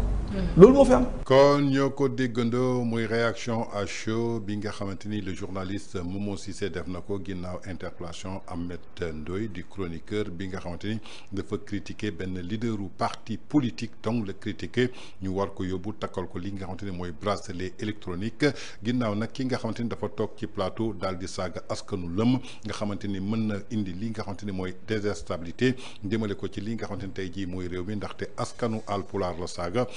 un ancien président de la République dara fekku ko ci ñi daal di koy déglu bàyyi ko ba noppi mu toogaat ci plateau yi di kokkali ne ni tey jii parce que kooku dañu jàpp ni que daal ci projet Pastef la ba képp koo xamante ni bokkoo ci projet Pastef maanaam lu ndaw loo wax ñu war a autosaisir yóbbu la ba noppi ñu bëgg a xamal ni que Sénégal am na justice wala y a pas justice des vainqueurs loolu nag moo war a jeex ci Sénégal ndaxte lii ñëpp ci teg seen bët ndaxte aux yeux de l'international tey ku dégg lu mel nii rek di nga xam ni que Sénégal tey jii làq doom dóor doom moo fi am. justice bi nga xamante ni Pastef ñu ngi ko doon réclamer ci régime u président Macky Sall justice boo xamante ni maanaam justice bu équitable lay doon est-ce que ñoom bu ñëwee indi nañu justice bu équitable mais justice bi gën a dëng justice bu ñu doon critiquer ci justice su Macky Sall moom lañ fi gis en tout cas mu doon daal les révélations de Momo Cissé après li nga xamante ni mooy interprétation Ahmed Ndoye ak placement sous bracelet électronique. Toujours dans votre actu du jour de ce 5 novembre 2025 sur VIP People TV suñ fa jógee dañuy dem fële ca iRadio fekk ji fa Boubacar Diallo ak ki nga xamante ni mooy Ibou Fall ginnaaw nag bi nga xamante ni lii di juge bu premier cabinet daal dina jébal daal benn non-lieu jëmale ko daal ci li nga xamante ni moo doxoon affaire surfacturation jëmale ko daal ci affaire ceeb bi nga xamante ni moo fi amoon ci jamonoy Covid-19 kii di Mansour Faye nekkoon beau-frère de l'ancien président de la République ministre actuel jamono jooju ñu pëbu woon ko fële placé ko sous mandat de dépôt ba mu bénéficié wu li nga xamante ni mooy contrôle judiciaire ak ñi nga xamante ni mooy fournisseurs yi di Moustapha Ndiaye ak ñi mu ko bokkal ñoom ñëpp ñu daal di leen blanchir daal di indi benn non-lieu ci biir loolu nag moom mii di Ibou Fall indi na ci daal ay révélation yu doy waar ak ki nga xamante ni mooy Momo Cissé du journaliste nañ leen déglu ci dellu si. yow sa gars yi dañu tàmm défaite léegi semaine bu ne ñaar défaite. non Ibou non c'était du question de défaite mais c'est un camouflet. mais tu accuses des gens non en principe ces gens-là devraient se retourner pour poursuite abusive on les a jetés en prison alors qu'ils n'ont rien fait. Ce sont des poursuites abusives ñu réparer préjudice bi. mais seen tour ak seen image écorché nañ ko de. mais au contraire aujourd'hui les gens savent qu'ils n'ont rien fait dëgg mooy mujj on les a accusés voilà ils n'ont rien fait. mais bu lii dafa. mais combien de personnes sont dans ce cas. Non, je te dis, quand tu as l'intention de distribuer la pauvreté, tu vends la haine. Le service après-vente là, ay défaite rek nga ci am. C'est bien, continuez comme ça. Mais Ibou bul ñu wax continuer leen comme ça. lii de mooy seen politique. man bi ma leen dalee xam ba léegi. les gens même sur les réseaux sociaux là, votre clientèle là, ñi nga xam ne ñoom ñooy topp naan kii, ils ne sont contents que quand on dit kii mu ngi garde à vue. jubilé nag c'est bien nañ dem ci kaso bi ñii ñaan nañ nangu alalam hey nañ dee ci kaso bi voilà c'est ça c'est votre service après-vente. Ouais. Il avait accusé Mansour Faye mais Sénégal ñëpp ne woon Mansour Faye sàcc la ndax wax ji li ñu dal ci Alioune Sall suñu 400 000 moo ñu dalaat ci Mansour Faye te moo ñu dal ci ñeneen. Sénégalais yi nañuy bàyyi di gëm ay wax yoo xamante ni amuñu ci ay preuve nit ki su la waxee balaa ngaa juger da ngay bàyyi ba téye preuve surtout bu nekkee kilifa ci réew mi accuser une personne parce que dafa nekkoon ci régime bi saa waay loolu dafa ñaaw et tey Mansour Faye ñëpp ni woon sàcc la dem nañ sax ba naan kilo ceeb 1250 la ko jëndee dans un pays 1250 kilo ceeb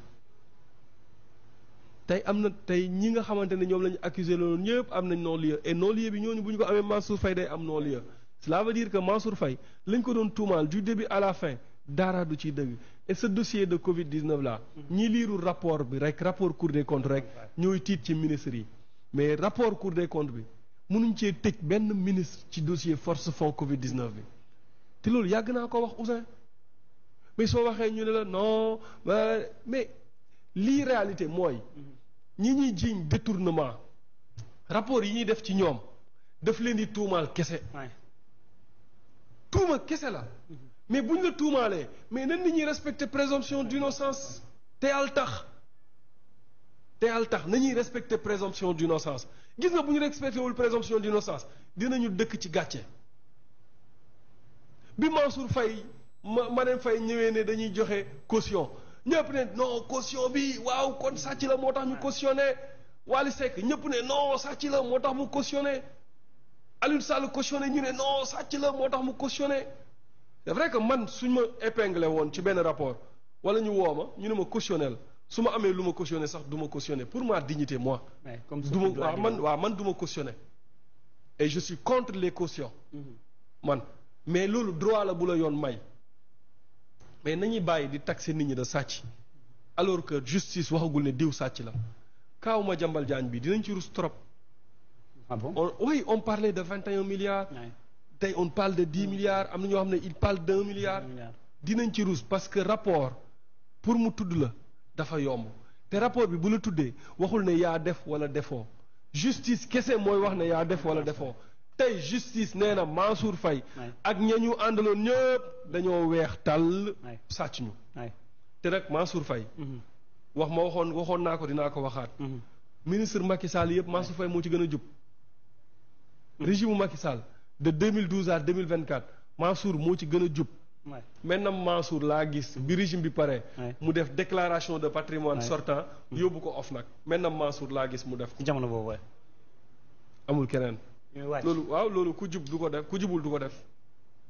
kon nañuy bàyyi di accuser nit ñi gratuit. kon ñoo ko déggandoo muy réaction Ibou Fall ginnaaw bu mu jàkkaarloog Boubacar Diallo ci li nga xamante ni ñu ngi ko doon tuumaal kii nga xamante ni mooy Mansour Faye ak ay fournisseurs am jëmale ko daal ci wàllu surfacturation dem ba ci député bu mel ni Guy Marius Sagna di énoncer ay chiffres yoo xamante ni ku nekk xam na ni que waxi dof la kii di Serigne Saliou Gueye du journaliste toog ci plateau ne Mansour Faye dafa surfacturé kilo ceeb daal di koy jaayee à 125 000 francs CFA saako 50 kilos à 6 250 000 tey jii ba ñu demee ci kanamu juge dafa daal di blanchir ñoom ñëpp kii nag di Ibou Fall jàpp ni daal régime parti Pastef dafa mel ni daal ñoom dañu abonné aux échecs muy abonné aux défaites à chaque fois que ju tuumal nit su taxawee ci kanamu juge bi daal di leen weddi teg leen fële dafa mel ni daal ñoom défaite wala du gàcce ci ñoom ndaxte tey jii li nga xamante ni ñu ngi koy def jëmale ko ci wàllu justice du priorité mooy plan de redressement économique bi fexe ba économie Sénégal daal di suqandiku économie Sénégal daal di jóg loolu moo ëpp solo jëmale ko ci kii nga xamante ni mooy journaliste bi di Momo Cissé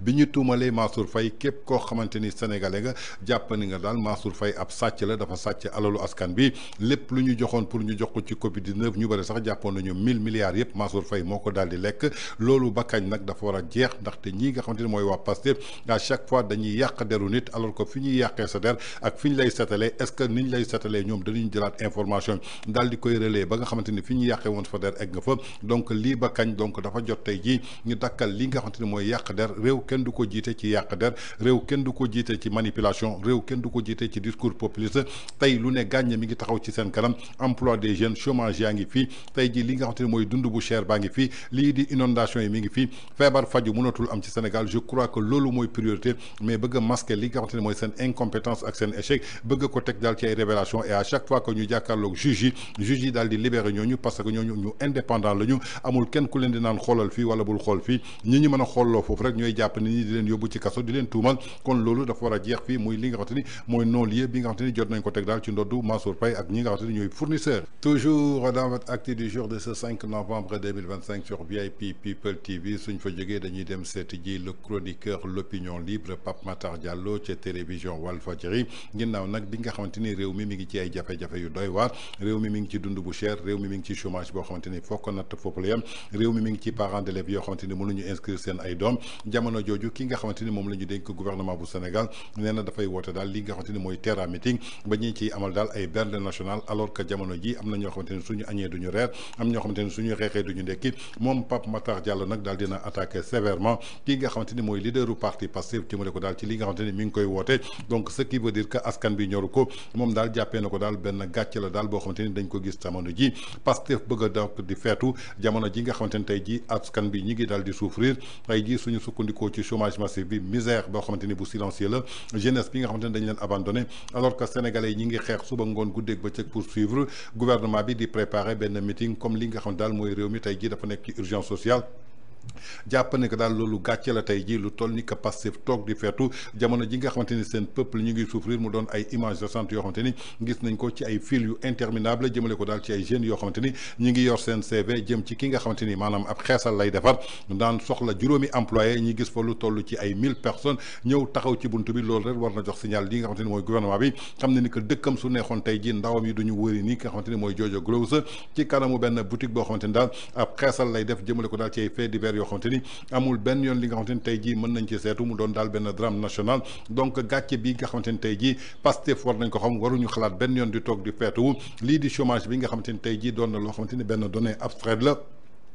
suñu sukkandikoo nag ci benn plaie ouverte la jëmale ko daal ci bépp quartier boo xamante ni fépp foo dem am na famille yoo xamante ni am na ay jeunes yu fa nekk ay diplômés ñoo xamante ni ñi ngi wër désespérément li nga xamante ni maanaam mooy xëy bu décent amuñu avenir boo xamante ni tey jii mën nañ ko teg ci seen propre pays lépp loo xamante ni mën nañ ko répété jëmale ko daal ci état bi du dara lu dul vocation créer ay emploi mais suñu sukkandikoo ci état bi devoir absolu mooy mu créer benn environnement bu propice jëmale ko daal ci emploi favoriser entrepreneuriat encourager li nga xamante ni mooy investissement productif ba noppi daal di soutenir jeunesse bi jaaxle ko daal ci ay promesses yoo xamante ni Abdoulaye Wade defoon na ko jaaxle ko ci ki nga xamante ni tey jii mooy président Macky Sall ginnaaw loolu nag amul dara loo xamante ni ñoom dañoo échoué daal di tenir seen ay promesses tey jii nag suñu sukkandikoo ci nouveau régime bi nga xamante ni moo nekk en place di régime mu parti Pastef amul dara du doute boo xamante ni mën nañ ko laal-laame amul nekkeew ñu fi dara lu dul wax jëmale ko daal ci échec seen signaux yi rassuréwul jamono ji nga xamante ni daal ndaw yi ñi ngi dund chômage pauvreté baa ngi lor askan bi jëmale ko daal ci misère bi nga xamante ni mi ngi gagné terrain débat public bi ñu enlisté ko jëmale ko daal ci ay querelle politique politicienne mu doon ay calcul personnel ay spectacle yu inutile ñuy wax ay meeting yoo xamante ni tey jii amul benn statut boo xamante ni tey jii réew boo xamante ni mën na jouer benn stade jëmale ko daal ci ay coups yoo xamante ni ay slogan la ci ay cris de foule yoo xamante ni daal amul benn njëriñ ñuy attardé wu daal ci ay dates yoo xamante ni amul benn njëriñ tey jii suñu mënee sukkandiku ci benn meeting boo xamante ni moom leaderu parti Pastef en tant que premier ministre moom la bëgg a woote amul dara loo xamante ni mën na ko foox lu dul ay cadre institutionnel pour que ñu mën a taxaw daal di choisir benn place publique boo xamante ni tey jii amul dara loo xamante ni tey jii bu lañ ko wax lu dul politique mais réew mi soxlawul loolu ay action la soxla ñu mobiliser ay nit jëmale ko daal ci ay journée yoo xamante ni tey jii amul benn yoon boo xamante ni daal ñi ngi chanter di fecc maanaam ci ay slogan yoo xamante ni daal ay école ñi ngi manqué li nga xamante ni mooy ay table bon ay hôpitaux di manqué ay lal ay famille yoo xamante ni tey jii mburu bu ñu ndekkee sax amuñu ko mu doon nag benn problème tey suñu sukkandikoo tey jii Pastef war a ñëw ci bopp réew mi fàttee jafe-jafe askan bi ba ci ay fonds politique yoo xamante ni tey jii moom la ñuy servir pour daal di koy jox seen ay militants doon na daal benn austérité boo xamante ni doon na benn réel commencement boo xamante ni daal ci sommet état bi la lépp lu ñu mën a plafonné jëmale ko ci ay salaire u ministre ay directeurs généraux ay PCA ñu supprimer seen voyage yu inutiles yi nga xamante ni amul benn njëriñ askanu Sénégal di ci yàq xaalis bu dul jeex kon sukkandiku nañ tey jii que réew mi ñu ngi souffrir ci benn sobriété boo xamante ni amul benn posture ni obligation morale jëmale ko daal ci fépp foo xamante ni yaa ngi koy dem misère baa fa nekk tey jii nag moom Pape Matar Diallo jàpp ne que daal gàcce la national boo xamante ni Pastef ñu ngi koy def jamono ji nga xamante ni ñoom ñi ngi feetu seen peuple ñu ngi souffrir mu doon nag benn gàcce boo xamante ni kenn du ko fàtte lu waral tey jii Sénégalais yi porté woon Pastef ci boppu pouvoir bi doon na benn gàcce boo xamante ni ci seen wàllu communication la ci gouvernance sénégalais amul dara lu ñu doon xaar ci ñoom lu dul diggé yoo xamante ni diggé woon nañ ko du liggéey du lekk du dund du dignité du justice lépp loo xamante ni respect la peuple bi mérité wul benn yoon tey jii Pastef di leen teg li ñu leen teg ginnaaw bi ñu leen manipuler mérité wu ñu benn état boo xamante ni dafay soigné wu jëmale ko daal ci ay forme ba noppi daal di protéger benn état boo xamante ni dafa nekk en parade lépp loo xamante ni dafa nekk ci fond wu Sénégal lu ñu soxla mooy meeting ba nga xamante ni amuluñu benn njëriñ en tout cas lu ñu bëgg ñu doon ñu ay nit yu conscient jël dëgg daal di koy teg jël seen courage afin que dirigeants yi doon ñu capable pour mën a xool le peuple sénégalais ci biir bët sans que ñu baissé li nga xamante ni mooy seen bopp muy Pape Matar Diallo opinion libre di éternel indigné en tout cas xas na ba ràpp ñi nga xamante ni mooy Pastef ci seen méga meeting xawma terra meeting bu ñuy organiser le 8 jamono ji nga xamante ni ñoom ñëpp ngi am salaire nekk ci ay privilèges askan bi di souffrir ñoom nee nañu dañu tallu dem feetu ji fàtte seen askan bi nga xamante ni ñu ngi sombré wu dans le noir. Toujours dans votre acte du jour de ce 5 novembre 2025 sur VIP People TV suñ fa jógee dañuy dem daal ci clash bi dox daal ci mouvement bi di rappel à l'ordre diggante Karim Xrum Xax ak ki nga xamante ni mooy Zapata depuis un certain temps ñi ngi gis daal benn guerre interposée ci diggante Zapata ak ki nga xamante ni daal mooy Karim Xrum Xax ñoom ñi nga xamante ni ñoom ñoo tegandoo woon benn mouvement muy rappel à l'ordre dafa am daal ay coow yoo xamante daal jub na ci ba ñu mujj diviser daal li nga xamante ni mooy mouvement bi rappel à l'ordre ñu daal di ciy gis daal ñaari logo en tout cas kii di Karim Xrum Xax bi mu jàkkaarloog Penda Badji fële ca Sénégal 7 indi na ci ay leeral nañ ko déglu ci dellu soit à l'ordre bi nga xamante ni yaa ko bokk ak ñeneen kenn ràññewu ci sax ndax yaa ko moom wala yaa ko jiite wala yaa ko créé wala yaa ko initié en tout cas mouvement la bu nga xam ne ñëpp yéen a ko bokk donc ngeen créé ko au départ ngeen tuddee woon ko rappel à l'ordre fan yi gis naa ni changé ngeen logo bi gis naa ni tamit def ngeen ci rappel à l'ordre du peuple léegi mu am ñaari rappel à l'ordre ngeen woote fii ñee woote fii lan mooy problème bi non Penda tey nag naa wax loo xam ni peut-être j'avais pas voulu di ci exprimer wu quoi mais xam nga comme demee na nii dafa am lu bëri lu ma doon éviter parce que dama doon gis ni priorité la mooy li ma doon démb dañu am priorité quoi dañu am comme li naan ñun dañoo teg cin ku teg cin doo génn waañ bi amuñu jot ndax Pastef li fi nekk nii bu ñu leen bàyyee liggéeyu 60 ans la ñuy yàq li ñu amoon ku suk tuuti xeeb ko ñoom la ñuy yàq moo tax man damaa teg ci nit ñi ci waañ bi tiim cin bi léegi loolu moo taxoon ma jàpp ni yenn yi ay détails la mais gis naa ni des ennemis yoo xamante ni même ils sont sax même pas du pouvoir ñii nga xam ni pouvoir boo nekk si ginnaaw c'est des infiltrés am na si ñoo xam loolu da leen a arrangé est-ce que dégg nga lu si bu baax. dañoo man dama ñëw di dox ci sama nitu dëgg valeur di xeex samay xeex yàgg naa xeex maa ngi ci 17 ans d'activisme ren bokk naa Y'en a marre après ñu créé nitu dëgg bi ma ko créé après nitu dëgg valeur moo ñëw lu indi nitu dëgg valeur mooy ñi ma ko àndoon créé nitu dëgg valeur nitu dëgg ñoom ñoo jeg xëy na ne dàq nañ ma nitu dëgg quoi comme ni ñu demee nii rek. ma créé nit si xam nga c'est-à-dire jiitu moo metti jiitu dafa metti sama jawar laa amal problème ñu ne daax nañ fekk ma tukki ci kaw Europe laa nekk woo ma xam non waaw non Europe la xam fa laa nekkoon en tout cas ñu envoyé ma message na ma daax nañ nii noonu la demee si nit dëgg bi de. te yoo xamante yow yaa ko àndoon ñoom taxawal ko. maa ko créé nga maa noonu lañ taxawal prison laa dugg génn créé ko. mais xanaa boo créé sa mbir d'habitude doo ko protéger. si non xam nga protection bi mënul nekk protection boo xamante ne day yegg ci ay kuréel yoo àndal wala mu nekk ci yegg ci ay presse yooyu mënoo ko ci protéger. ak ku ñëw ne la dama bëgg xeex dañoo woote xeex rappel à l'ordre bi ku ñuy wax Kopa Pinal Gang déglu baax la mu la explique xam nga Pinal Gang. moo ci kan mooy benn ñi doon rap naan benn saaba ak benn bu xaaba. Pinal Gang Kopa waaw ñooñu kooku moo créé rappel à l'ordre depuis 2023. bi nga ko créé da ko defoon mu yam juste rek ci affaire koñ nekkuloon lu am doole di dessiner di def ay graffiti di dessiner martyrs yi ku nekk mu dem sa koñ. dessiner sa def graffiti comme docteur. voilà docteur mon ami maa ngi koy nuyu na mën naa ko. fenn su defee graffiti. bu ñëwee si benn koñ day fekk benn xale boo xam ne dee na ci manifestation yi mu ñëw def graffiti si koñam foofu. pour ñu bañ ko fàtte. di xeex impunité bi nga xam ne am na si affaire martyrs yi. fu mu dem def ko fa 2023 ba 2024 bi ñuy toogee ci pouvoir bi man maa moom bokk ñoon gis-gis. bi ñu parce que man dama gëmoon Ousmane Sonko parce que dañuy defar Sénégal quoi bi ñu toogee ci pouvoir bi man dama dellu ci samay promesse li ma diggoon Sénégal dinaa xeex ba ñuy jot ci pouvoir bi ma delluwaat ci askan bi Diomaye taxawee def prêter serment ma gis yoo xam ne dellu sama xel ma wax ko ci la ma woo téléphone mais Karim non mais Karim yow li nga wax ni seetlu nga ko mu ne yow gars yi la moo tax defoo comme gars yi quoi xeex ba jot pouvoir après ànd ak gars yi parce que yow lii moment bi mooy moment séddoo bi quoi man na ko man séddoo wu ma man damay xeex pour askan yi man du ma ànd ak homme politique man su may xeex ak Penda ba Penda jot ci pouvoir du ma ànd ak may Penda mu dem. waaye bu ma bàyyi ma dem naa la woo de. waaw su ma woowee taxul ma dem Penda déglu bu baax li ma c'est très important. kon yaakaar naa ni ñoo ko déggandoo muy éclaircissement yoo xamante ni moom Abdou Karim Gueye Xrum Xax jiite woon mouvement boobu di nitu dëgg ginnaaw nag régime bi ñu egsee ñu daal di teg benn mouvement boo xamante ni rappel à l'ordre la ràññeew ñu nag kan moo ko moom kan moo ko moomul dañu jàpp ni que daal képp koo xamante ni pare nga pour fàttaliku ñi nga xamante ni tey jii ñoo fi nekk lépp lu ñu digge woon askan bi su dee fàttali ko ñu fàttaliku leen ko ci biir loolu nag dafa jur coow nag ci li nga xamante ni tey jii maanaam mooy ci seen biir organisation boobu gis nañu daal souvent Zapata daal di génn di clash kii di Abdou Karim Gueye Xrum Xax mais Abdou Karim indi na ci ay leeral ndaxte jamono ji dañoo gis ñaari logo ci ñaari rappel à l'ordre est-ce que Sénégal fu mu toll dañu soxla division je crois que soxlawuñu division pour ñu jëlee fi ñii fi nekk wala rappeler à l'ordre je crois que ñoom ñëpp ñoo war a jël seen ay ego ak seen intérêt tekk à côté jël intérêt Sénégal daal di koy jiital ñu doon benn say su ko defee ñu mën a gagner li nga xamante ne tey ji mooy combat bi ñu dëgmal mais suñu commencé diviser wu ñoom ci seen biir naka la ñu mën a xeexee ñi nga xamante ne tey ji ñoom la yàlla jox pouvoir en tout cas doon na daal loo xamante ne tey ji war nañu delloo si waat seen xel ñu xam ne ni que muy opposition di ay mouvement ñoom ñëpp war a doon benn say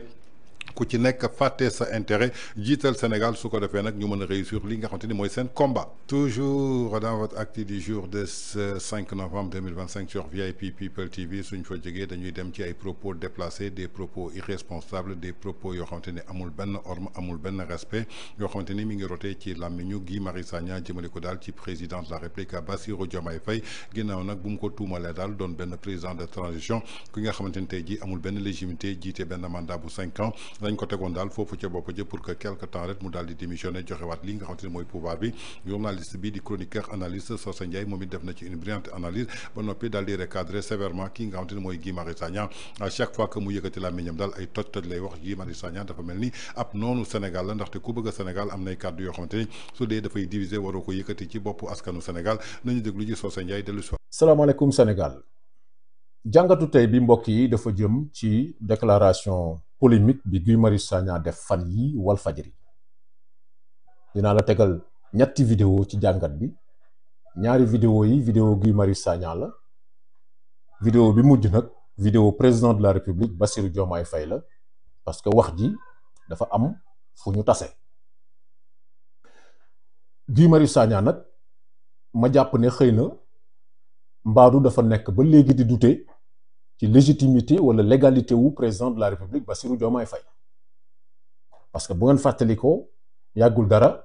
moom Guy Marius Sagna waxoon na fi ne dañoo am ñaari président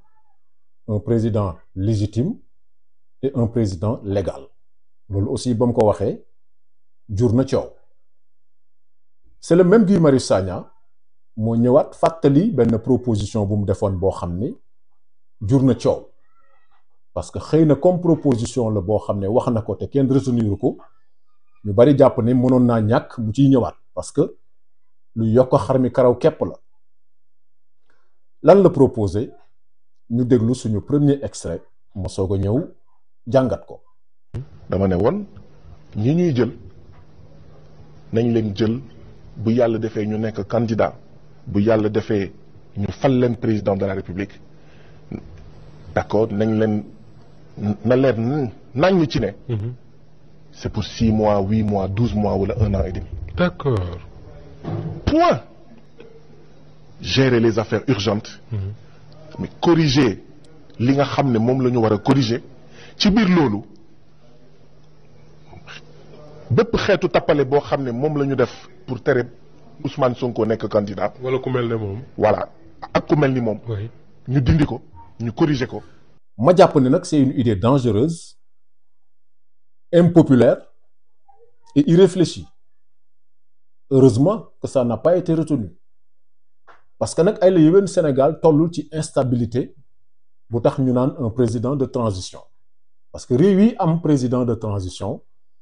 mooy réew yi génn ci guerre wala réew yi nga xam ne dañoo nekk ci instabilité institutionnelle bu metti boo xam ne faaw ñu am koo xam ne mooy ñëw régler affaire yi ba ñu mën a tàmbaliwaat le jeu démocratique Sénégal nag yàlla suturaal nañu ba instabilité bu ñu toll amul ci réew mi la preuve le président de la République Bassirou Diomaye Faye a été élu démocratiquement par les Sénégalais kon jàpp ne war nañoo mën a am président de transition parce que dañoo war a régler problème mu benn nit je pense que c'est très dangereux et su boobaa aussi faaw ay loi am ci te xam ngeen ni loi waruñu koo tënk pour régler le problème d'une personne loi buñ koy wax problème mu sénégalais yépp la war a régler loolu moom moo tax ñu naan loi dafa war a am une portée générale kon loolu mooy benn Ousmane Sonko aussi il faut ñu fàttali sénégalais yi li ko teree nekk candidat Ousmane Sonko ab sénégalais la jëflanteel sénégalais boobu daal di koy yóbbu ci yoon ci wax ju mu wax ba ñu demee ca kanamu tribunal ba ñu daal di condamner Ousmane Sonko condamnation boobu moo ko teree bokk ci ay élection waaye du affaire u dossier Sweet Beauté wala leneen diffamation la yaakaar na nag président bu ñëwee dafay daal di effacer une décision de justice loolu dama jàpp ne sax ñàkk a jox cër justice la parce que c'est pas pour rien ñu ne pouvoir judiciaire ak pouvoir exécutif ku ñu condamné aussi président de la République ñaar rek la ci mën a def benn mooy ñu gracier mu gracier ki ñu condamné wala mu amnistier les faits comme loi d'amnistie bi fi Macky Sall bàyyi avant muy dem kon loolu moom mooy première jàngat bi mooy dellu nag di laaj mbaadu Guy Marius Sagna ba tey dafa nekk ci doute ci légitimité wala légalité wu président de la République Bassirou Diomaye Faye ñaareelu vidéo bi ñu déglu ko ma soog a ñëw faram-fàcce. bu boobaa kenn du am naan waaw xam nga président Diomaye Faye xam nga déedéet yàlla yow la tànn da ko jaarale rek ci Ousmane na nga fees dell ci fauteuil bi. loolu lañ koy wax. ñii dem ci premier ministre Ousmane Sonko ne ko gis nga de yow yaa ko tànn. fi mu toog yaa ko fa teg. voilà mu jur ak yeneen ak yeneen. or bu ñu corrigé woon lu ñu corrigé mu leer nañ du ñun situation bi xëy na du demee nii kenn du wax naan d'accord il y a un problème entre. voilà bon loolu moo nekkoon sama avis. d'accord. waaye Guy Marius Sagna dafa fàtte ni problème boobu Bassirou Diomaye Faye président de la République ci boppam wax na Sénégalais yi ban solution la ci adopté mook Ousmane Sonko président de la République bi ñu ko falee ba mu def 100 jours ci boppu réew mi am na lu mu fàttali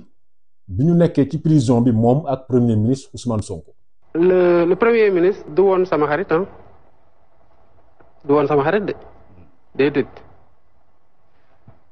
mais avant ñuy génn kaso bu ñu commencé may ñu pour ñu togg ci lañ waxtaan ci situation bii nit ñi di wax. kon ñoo ko déggandoo muy décryptage bi nga xamante ni l'analyste Socé Ndiaye def na ko ci déclaration bi Guy Marius Sagna def ginnaaw bi mu jàkkaarloog Moustapha Diop foofa ca Walfadjri jëmale ko daal ci président Bassirou Diomaye Faye ab président de transition rek la woon donc li nga xamante ni mooy transition bi jot na dafa war a démissionner su ko defee ñu organiser ay élection kii nga xamante ni moo topp ci Diomaye daal di jiite li nga xamante ni mooy réewu Sénégal moom mii nga xamante ni mooy Socé Ndiaye def na ci daal jàngat bu am solo mu doon idée boo xamante ni bu dangereuse la ñu daal di koy indi di ko teg ci li nga xamante ni mooy place publique bi bu mu fàttee ni que Sénégal élection libre et démocratique moo fi am un mandat de 5 ans renouvelable 5 ans kon amul kenn ku ñuy fal fii nga xamante ni mooy président de transition parce que nekkuñu ci crise nekkuñu ci coup d'état comme yeneen dëkk yu mel ni Mali yu mel ni Guinée yu mel ni woon tey ji ay Niger ay Burkina Faso Sénégal démocratie moo fi mës a am kon dañu war a respecter démocratie boobu respecter ponk yooyu ndaxte loolu tey jii bés bu ñu ko defoon loolu mooy haute trahison 54,28% bi ñuy fal Bassirou Diomaye Faye la ñu fal ba muy waat ci kanamu conseil constitutionnel pour un mandat de 5 ans la fal kon moom tey jii su démissionné woon yi def gouvernement de transition loolu la ñu mën a toppee lii di haute trahison parce que trahir na tey jii ñu ko faloon pour juróomi at ba noppi daal di saccagé li nga xamante ni maanaam mooy république bu Sénégal kon doon na ay idées yu dangereux yoo xamante ni moom Guy Marius Sagna yëkkati na ko ñëpp pare nag jàppee daal manque de responsabilité ak immaturité jëmale ko ci ay propos yoo xamante ni daf ko yàgg wax gis nañu démb Yoro Dia daal di koy tontu beneen collectif daal di judd pour porter ko plainte kon jàpp nañ que Guy Marius Sagna la prochaine fois balaa muy wax na respecter les Sénégalais su dee jàppewul boppam Sénégalais aussi moom la concerné mais na respecter Sénégalais yi respecter suñu constitution respecter suñu peuple un but une fois ba noppi bañ a yëkkati ay kàddu yoo xamante ni tey jii dafay froisser li nga xamante ni mooy suñu dignité république en tout cas mu doon daal des révélations yoo xamante ni moom Socé Ndiaye recadré woon na bu baax a baax kii di Guy Marius Sagna. Merci beaucoup, c'était tout pour votre actu du jour. Quant à moi, je vous retrouve la prochaine fois. guddi gi maam moomee guddi gi ñoom ñoo ko moomee mbay guddi gi yàgg na neex na te metti na te dëgër na kaj loolu affaire bu garaaw la xale xamu ko loolu dafa am miel am plante boo xam ni su guddi gi xaajee la tudd dañ ne 45 minutes avant laalal ñaari cuillère boo laalee ñaari cuillère xoolal da ngay bëri doole da ngay bëri doole guddi gi neex lool yàgg lool livraison à domicile c'est possible kon li may wax xam ngeen lan la miel la ak ay plante loolu nag mi ngi jugee Paris mi ngi tudd la nuit nous appartient wooteel 77 751 59 59 ñi ngi bàyyeekoo Sacré-Cœur 3 ñu livré la ko yée guddi gi day neex lool